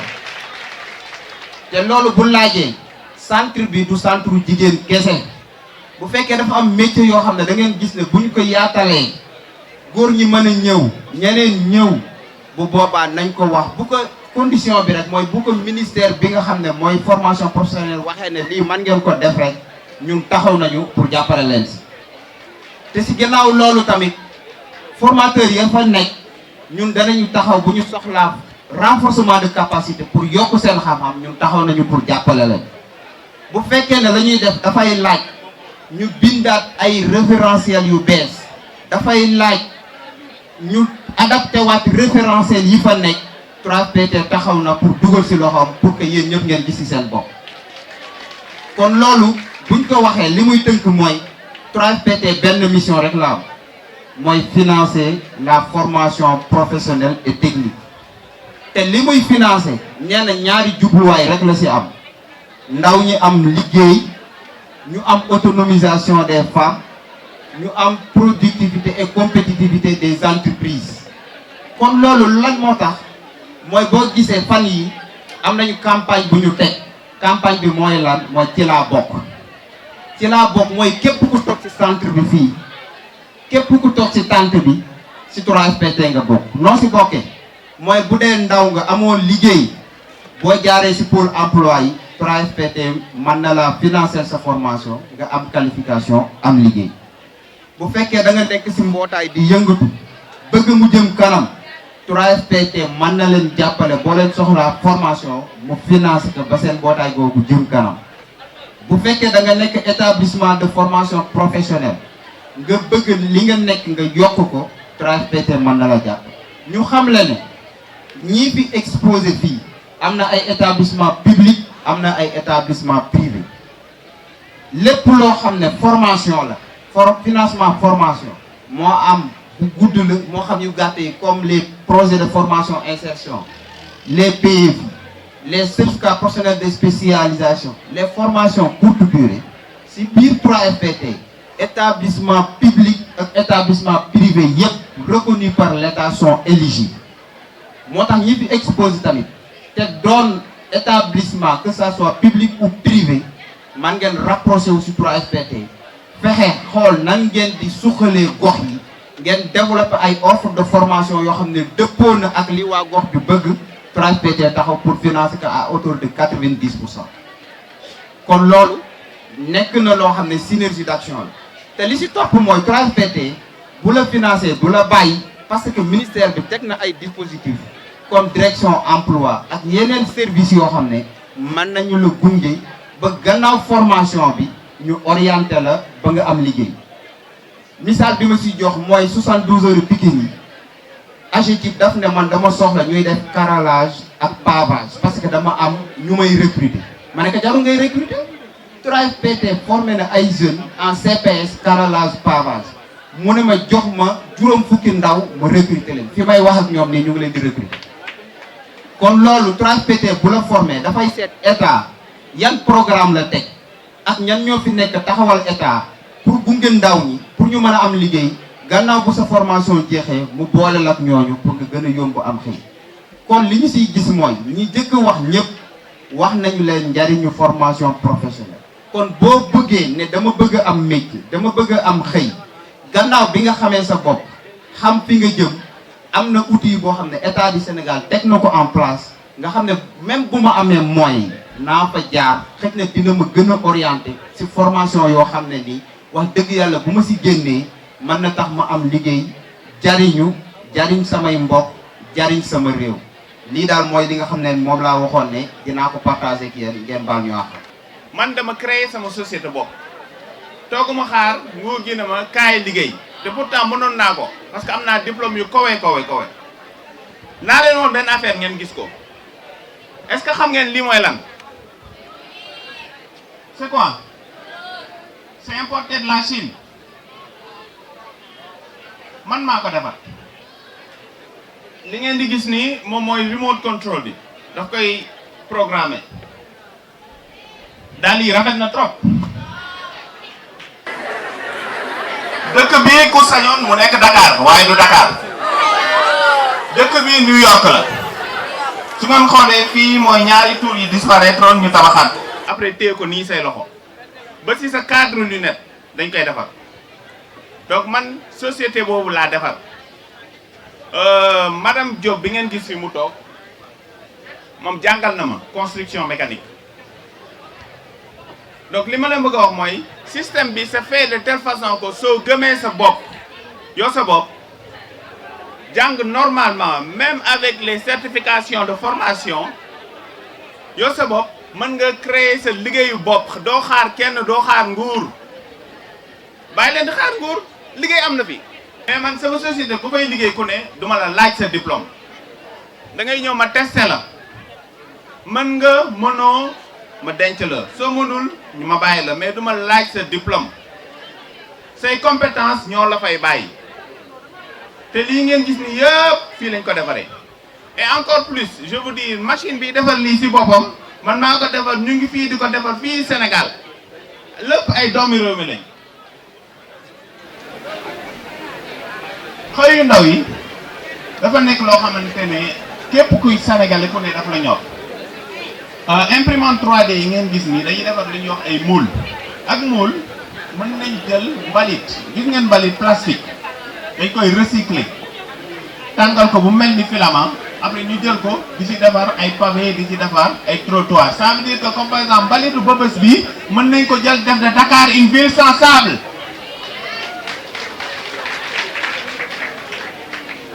On est en train de travailler avec le maire de Kaolack pour faire de Kaolack moom aussi une ville sans sable grâce à l'impression 3D en utilisant les déchets de la ville de Kaolack. Donc bu leen wax ni xëy amu fi xëy am na fi mais seulement ni ngay gisee xëy moo bokkul man mii di wax ak yéen fii laa jàngee lii ci boppam fii laa koy defaree et aussi ndaw réew mi ñoo koy liggéey donc on est dans les métiers du numérique. xam naa nag panel bi du ñu permettre ñu développer parce que am na ay kilifa yu waroon après man mais je vous remercie te aussi di leen wax ne que lii yëpp c'est à disposition dem leen approcher ay 3FPT di leen wax exactement fan ngeen di former wu. Il y a un système de ventilation automatique dépendant de la température du milieu. Par exemple, si la température dont se trouve le capteur DHT11 se trouve dans un milieu dépassant les 29 degrés, le ventilo s'actionne automatiquement. On va faire un essai pour montrer. Avec le capteur aussi, vous pouvez voir. Là, on a 33, le ventilo s'actionne automatiquement. On peut aussi le faire avec les ventilos de 230 qui se trouvent chez vous, avec les climatiseurs aussi. Donc, l'autre projet, on a une canne intelligente pour les aveugles. Par exemple, si un aveugle marche et qu'il fasse un obstacle devant lui, on a un buzzer qui signale. Par exemple, là, on a un capteur ultrason qui peut capter la distance de 50 cm de l'obstacle pour que l'aveugle puisse éviter l'obstacle. Donc, c'est le logique de ce projet-là. C'est une canne intelligente. Là, c'est une couveuse électrique. Avec cette couveuse-là, c'est électrique. Par exemple, ça marche avec un système d'échauffement. Partie de ce ventilo aussi des thermostats qui se trouvent là. Donc, en 10 jours, il faut produire des poussières. Donc, la rotation des jeux se fait en 12 heures. En 12 heures de temps. Donc là, on a un distributeur automatique de café et de lait. C'est un distributeur qui n'a pas besoin de bouton genre d'appuyer quelque chose. On n'a qu'à mettre la tasse et qu'il nous serve automatiquement. Et là, ça va permettre de détecter tout ce qui est obstacle. C'est fait à base de capteurs à ultrasons. Donc, tout obstacle qu'il voit, il va s'arrêter, il ne va plus avancer. C'est ça le but. Et il permet aussi d'interférer des sons et tout ça. Et là aussi, ils sont en train de développer une application qu'ils vont appeler Google Traduction. Je ne vais pas dire Google même, mais c'est leur projet. Donc, Ils vont le faire à partir de Google Traduction. Il va permettre de faire la traduction français-anglais. Je suis une fille, je suis en maintenance mécanique industrielle, mais ça ne m'empêche pas de faire ce que je veux faire. Donc, passer à nos mamans et à nos papas qui sont trop fatigués, c'est un chemin qui est plus rapide et il y a beaucoup d'avantages. Pensez-y et foncez. Merci. élèves yi seen yaay yaa ngi nii seen bàjjen yaa ngi nii dañu ne bàjjen ay bàyyi bàjjenu gox yi lu ñu liggéey si askan bi gis ngeen ko xam ngeen ko léegi salle d'accouchement accouchement à domicile amatul ndax brave yi toog dama bëgg ngeen taaju seen bopp visite yi 4 CPN yi jigéen yu wër yi ñu ngi koy respecté ndax bàjjenu gox yi xale yu xiiboon yi ñëpp amatul léegi ndax bàjjenu gox yi bon bàjjenu gox yi ñoo liggéey lépp ñooy ngi sur le terrain chaque jour mais problème bi mooy amuñu ku leen jàppale moo ñu moo ñu dese ñu ngi liggéey mais amuñu doole amuñu ku ñu nekk am leen si lii jàppaleen si lii dañuy jël suñu xaalis di jàppale askan bi di jàppale dépense su kër yi tellement que nit ñi dañoo defee ne am nañu lépp te ñun amuñu dara ñu ngi leen di ñaan ku ñu mun a jàppale ku mun a jàppale bàjjenu gox daal ñun ñu ngi yëkkati suñu loxo dinaan jàppale leen ñu bàjjen ñu gox ngeen ñu won ñu yoon bi ñuy jaar pour ngeen jàppale ñu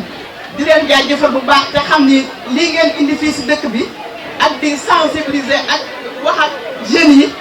pour ñu gën a mën a dégg li ngeen di wax parce que jàng ba pare dem toog fële moom doxul madame bii li mu wax sànq dëgg bu wér péng la xale yi dañ koo war a déglu bu baax a baax a baax a baax a baax a baax parce que wax na fi wax ju am importance wax na fi wax joo xam ni kenn mënu ko dindi góor mënu ko dindi jigéen mënu ko dindi te li mu wax moom mooy dëgg man nag maa ngi félicité élèves yi nga xam ni keroog ba ñu demee seeti leen ci vaccination mu xaw a sooxe tuuti dañoo dem di boot xale yi di indi pour ñu vacciner wu kon loolu maa ngi ciy gën a sant élèves yi bu baax a baax a baax parce que dañ leen wax rek ñu sol seen dàll dugg ci biir dëkk bi di génne xale yi pour ñu dem indi xale yi pour ñu dem defi vaccination li Rosalie Sall miy wax moom lay dëggal ñun nag dañoo bëgg lycée technique ci biir suñu gox bii parce que amu fi xale yi dañuy dem di jàngi fu sori ñu leen di dogaale xale yi nekk ñàgg dañuy dem ba ca Tivaouane Peulh dañuy jàngi te dañuy dox te loolu wóorul dëkk bi wóoratu kon fi mu nekk nii loolu la ñu bëgg ba pare bëgg ñun ci suñu bopp ay formation yoo xam ni dañ koy am ëllëg si biir ñu nit ñu mën a toog di def suñuy koom parce que formation yi bari na DER bi bañ ko fi waxee daaw jaaykat yeeg ñoo fàq jóg di bind di envoyé di bind di envoyé mujj gi ñu toog naan ñun dey gisuñu dara xanaa lii dafa naxasaay kon nag ñu ngi leen di tàllal suñuy loxo ci DER bi parce que am na ñoo xam ne bëgg nañu liggéey. may nuyu bàjjenu gox yi di nuyu borom dëkk bi déjà le chef de village di remercier parce que sama jël kàddu moom remercier la ndax sama kilifa moo toog wax na li muy wax mais organiser dafa metti mu am ñoo xam ne dañ ta ci jàppale te je pense que boo ñëwee toog te waxoo ko sax ñoom foog naa seen xol du sedd ndax jaajëf day yokk ngóora bi ñu ñëwee avec association Lamine nga xam ne depuis l'année dernière je dirais 2020 ñu ngi nekk di liggéey ensemble mu bëgg ñàgg ba gis lu mu bëgg lu mu gis lu baax mu bëggal ko ñàgg mu def tout ba nga xam ne dañ ci ñëw mu boole ñu nag ak autorité locale yi fi nekk yëpp ñu jiite maire bi nag jàpp bu baax ci organisation bi ndax xam ngeen ne ñun suñu service yu ndaw la mënul def yenn yi bon ko bu ñu fi dajalee mbooloo mi yëpp ak ni mu demee ngeen xam ne am nañu ci jàpp ba tax mu sotti ñuy remercier maire représentant mu ngi fii directeur de cabinet mi boo demee yóbbul ñu maire nos remerciements les plus sincères ñuy remercier ensemble structure ministère bi yëpp comme niñ ko waxee tey gis nga directeur de cabinet mu ngi fii CT yi ñu ngi fii sama collègue directeur yi ñëw nañ képp ku ngeen ko fi gisul dafa fekk dafa am empêchement ndax tey jour ouvrable la donc ñuy remercier ñi ci jàpp ñëpp ñi jege ñeeg ñu sori ñi di remercier bàjjanu gox lu tax ma wax ko ndax jigéen moo yor réew te yéen li ngeen di dox ci réew mi ñëpp xam nañ ko bu ma yeboo ne trouvaille boobu suñu maam Ablaye Wade di def moom trouvaille la boo xam ne dañ koy saluer ndax li ngeen di def ci gox yi gis nañ ko ni ngeen di jàppalee jigéen ñi gis nañ ko ba nga xam ne lépp luñ leen defar rek da ngeen koo yeyoo te lépp luñ leen wan a yokkal dinañ leen ko yokkal xam naa ne loolu moom président de la république wax na leen ko te dina ko def donc ñuy remercier population Niague may remercier nag sama équipe ndax nag lii bu sottee dafa am équipe bu SNOP ñoom jiital ci nag Moustapha Guèye ndax peut-être sax li tax ñu koy jiital dafa dëkkee côté bi dox ci wax ci ànd ci ak jigéenam ñi amul réeroowu ci ak ñoom lépp lu ñu def ñu teg ko ci loxoom lu mu defit dañ ko koo bàyyee ne ko defal yaa gën a jege donc mu sonn ci ba tey lii ñu def ko peut-être xeeb nañ sax ni ñu ko defee buñ sañoon mu gën a rafet nii mais nag loo gis rek ndax madame Niass wax na ko fi échec moom ci parcours la bokk tey lépp lu fi jagul danañ ko jéem a jagal beneen yoon ba beneen yoon buñ koy def mu gën a neex nii mu gën a am solo may remercier nag ñi fi wax ñu invité leen ñu déplacé wu ñëw je pense que message yi ñu leen fi dégg ay message la yoo xam ne yii ku ci ñibbi boo ci bàyyee xel dina la gën a jox ngay xalaat ci sa àddina xam ne lu may wax sama kii collaborateur yi ma nekkal service xam nañ ko bañ nañ ko ba sax léegi ñoom ñëpp moom la ñuy wax y a pas de problème y a que des solutions parce que lépp lu tegu sa kanam war nga ut noo ko mën a régler bul xool ne coûte que coûte li ma bëgg dama koy am peut-être sax li nga bëgg gënul ci yow donc ñun dañu war di def jéego jëm ci kanam di xool li nga xam ne moo ñuy jëmale ci kanam tey bañ di déglu ñi nga xam ne dañuy décourager je pense que message yooyu message yu fort la yoo xam ne bu ñu ko yóbbaalee bés bi dinañ ci am njëriñ dina am njëriñ ci ñun parce que dinañ fi jëlee dara bëgguma fàtte kenn bëgguma moo tax damay remercier ñëpp rek dëxañ naa ñëpp ci biir donc may souhaiter xale yi nga xam ne dañu fi ñëw ci suba ba léegi ñu indi leen ñu ñibbiwaat ak jàmm ak salaam képp ku fi ñëwoon jël oto yegg ak jàmm ñibbi ak jàmm ñu xool ba beneen yoon ñu seet nan la fa beneen côté bu ñuy dem defaat fa lu mel nii ndax ñun suñu service loolu mooy suñu yitte di xool nit ñi seeni soxla ñu leen ci doxal lu ngeen bëgg ci formation ñu seet ki ko mën ñu boole leen ak moom ku ci am aussi waxtaan boo bëgg a waxtaan ci sa mbiri bopp nga am koo xam ne psychologue conseiller ñu ngi fii nga xam ne kooku boo ko woowee di nga mën a jokkoo moom sa jafe-jafe yi nga am nga wax ko ngeen saafante ci ba nga xam ne daal yàlla dina ci gis ndox mu sedd donc loolu laa amoon mooy wax ma leen di gërëm di leen sant di remercier une fois encore DC bi nga xam ne ci suba ba léegi mu ngi toog fii di ñu dooleel ndax nag bu ñu organiser woon te gisuñu ko dinañ ne ñoom kat moom am na lu manqué daal mais comme mu ngi suñu ginnaaw alhamdulilah donc merci beaucoup. Je remercie aussi les médias parce que c'est important. Depuis ce matin, ils sont là. Ils nous aident à vulgariser les messages qui ont été tenus ici. Et je pense que c'est important de les remercier. Donc, merci aussi à la communication du ministère, à notre cellule, à notre bureau communication qui nous accompagne dans les moments forts pour nous permettre d'être visibles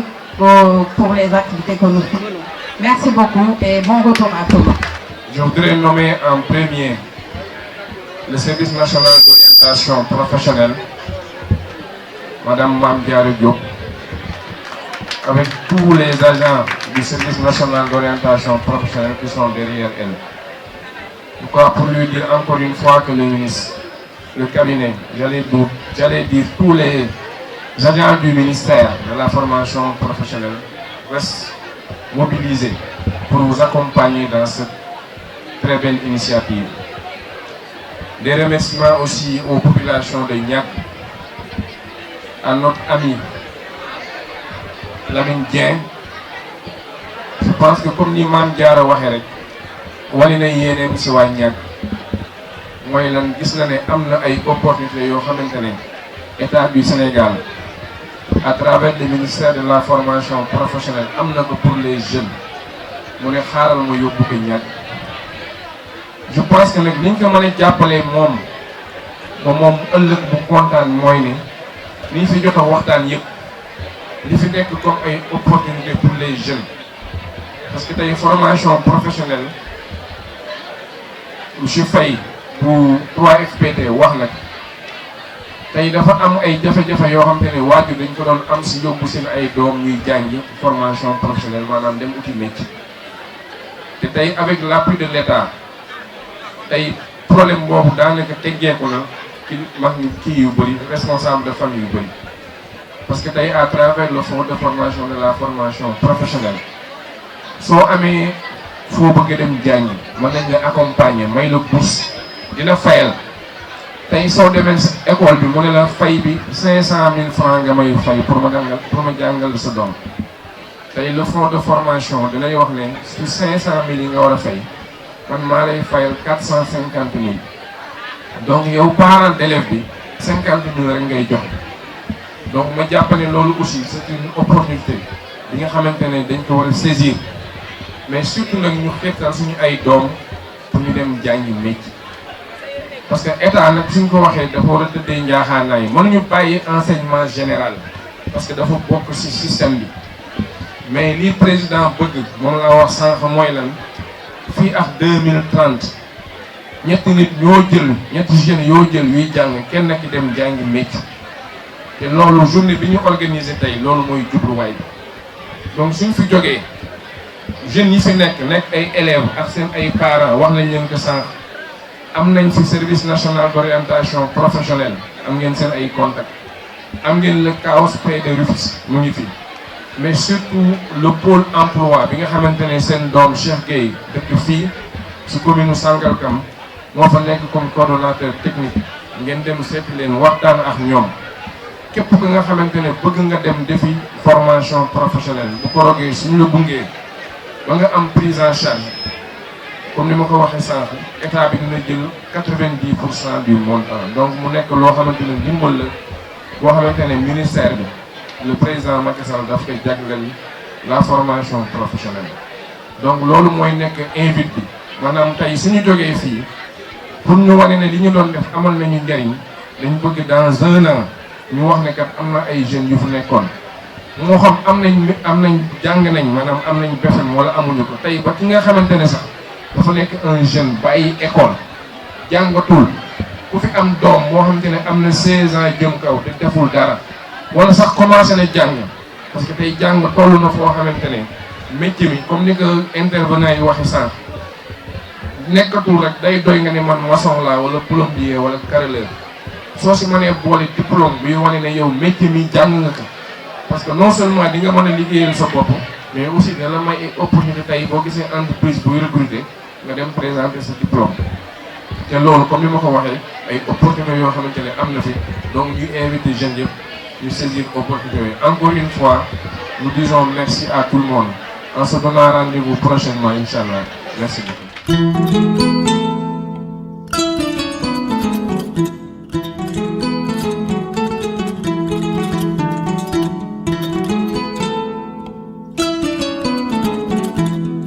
bon sama impression yi nga xamante ne moom mooy journée bi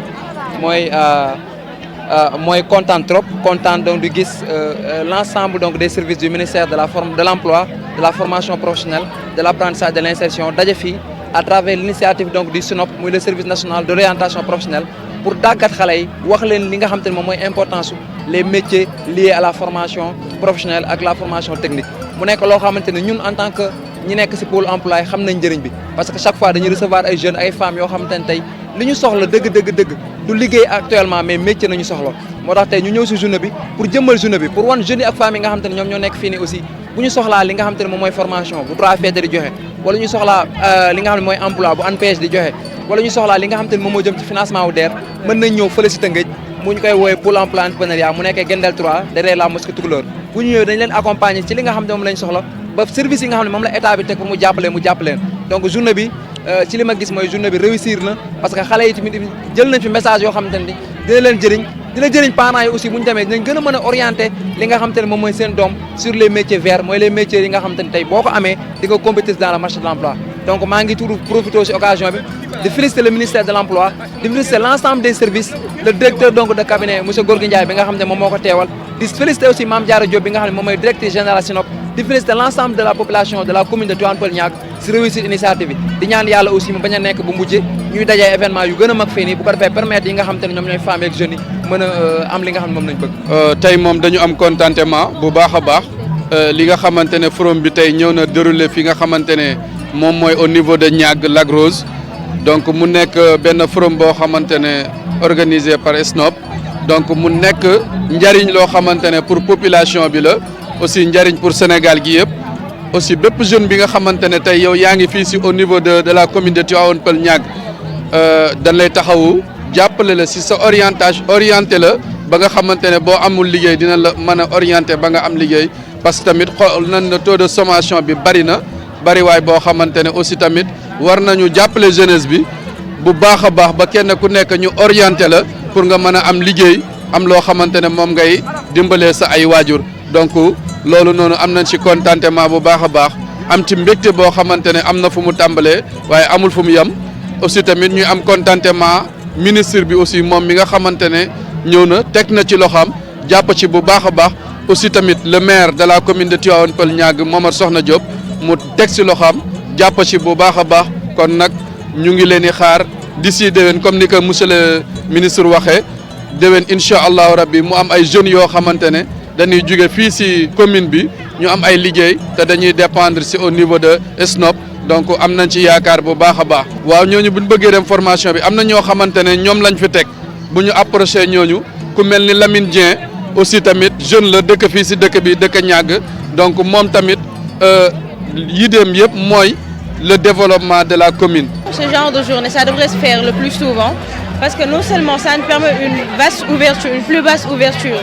sur l'enseignement technique et professionnel, comme son nom l'indique. D'ailleurs, le forum s'est basé sur l'insertion et l'orientation. Donc ça nous permet pas mal de connaissances, d'avantages. Déjà que c'est très important, surtout pour nous les femmes, parce que nous avons constaté qu'avant,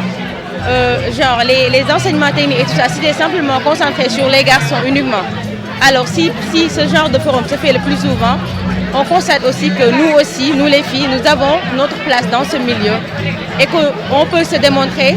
comme les garçons le font ou même plus encore. Man samay rêve lu bari réalisé wu na d'ailleurs bi ma ñëwee fii parce que am na ñoo xam ni dama kaa yàgg a rêvé pour gis ko daan moo ko gis fenn parce que bi ma ñëwee fii benn grand tard tase moom foofu ñu jox ma ay renseignements. bëggoon nañoo exploiter expérience yu nekk si man yu nekk si ñun quoi mais xamoon nañu teer nan lañ koy génne. mais ak lii nii grâce à lii am na conseil yi ñu fi dégg parce que tamit échec mënul ñaax parce que loolu da lay permettre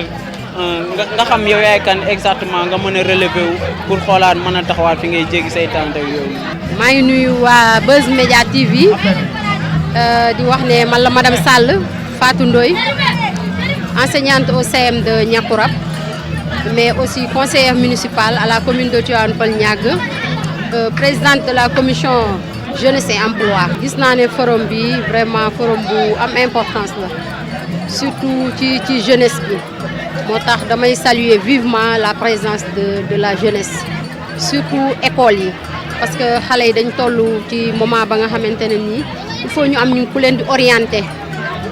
te tey jii loolu laa jàngat ci forum bi parce que bu ñu waxee orientation et insertion des jeunes ñu gis ne li ñu fi développé yëpp vraiment ci loolu la jëm. vraiment am nañ ci mbégte trop ak en tant que éducatrice xam nañ ne daal vraiment li ñu doon xaal ci formation bi daal franchement gis nañ ko parce que xale suñ ko jàngalee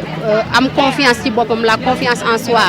xam lan mooy développement personnel wax la ne waroo am maanaam ragal ci sa bopp ba bañ a wóolu sa bopp vraiment te xale yi dañ dëgg maanaam ils étaient attentifs mu leer na lii ñuy wax lu leen intéressé la parce que lu ñu bëgg la vraiment apprécier nañ bu baax a baax a baax en tant que mag aussi jàng naa ci bu baax a baax parce que ñun dañuy yëngu aussi ci leadership féminin te waxtaan nañ ci lu jëm ci loolu ak le développement personnel moo tax vraiment daal gis nañ ci suñu bopp bu baax a baax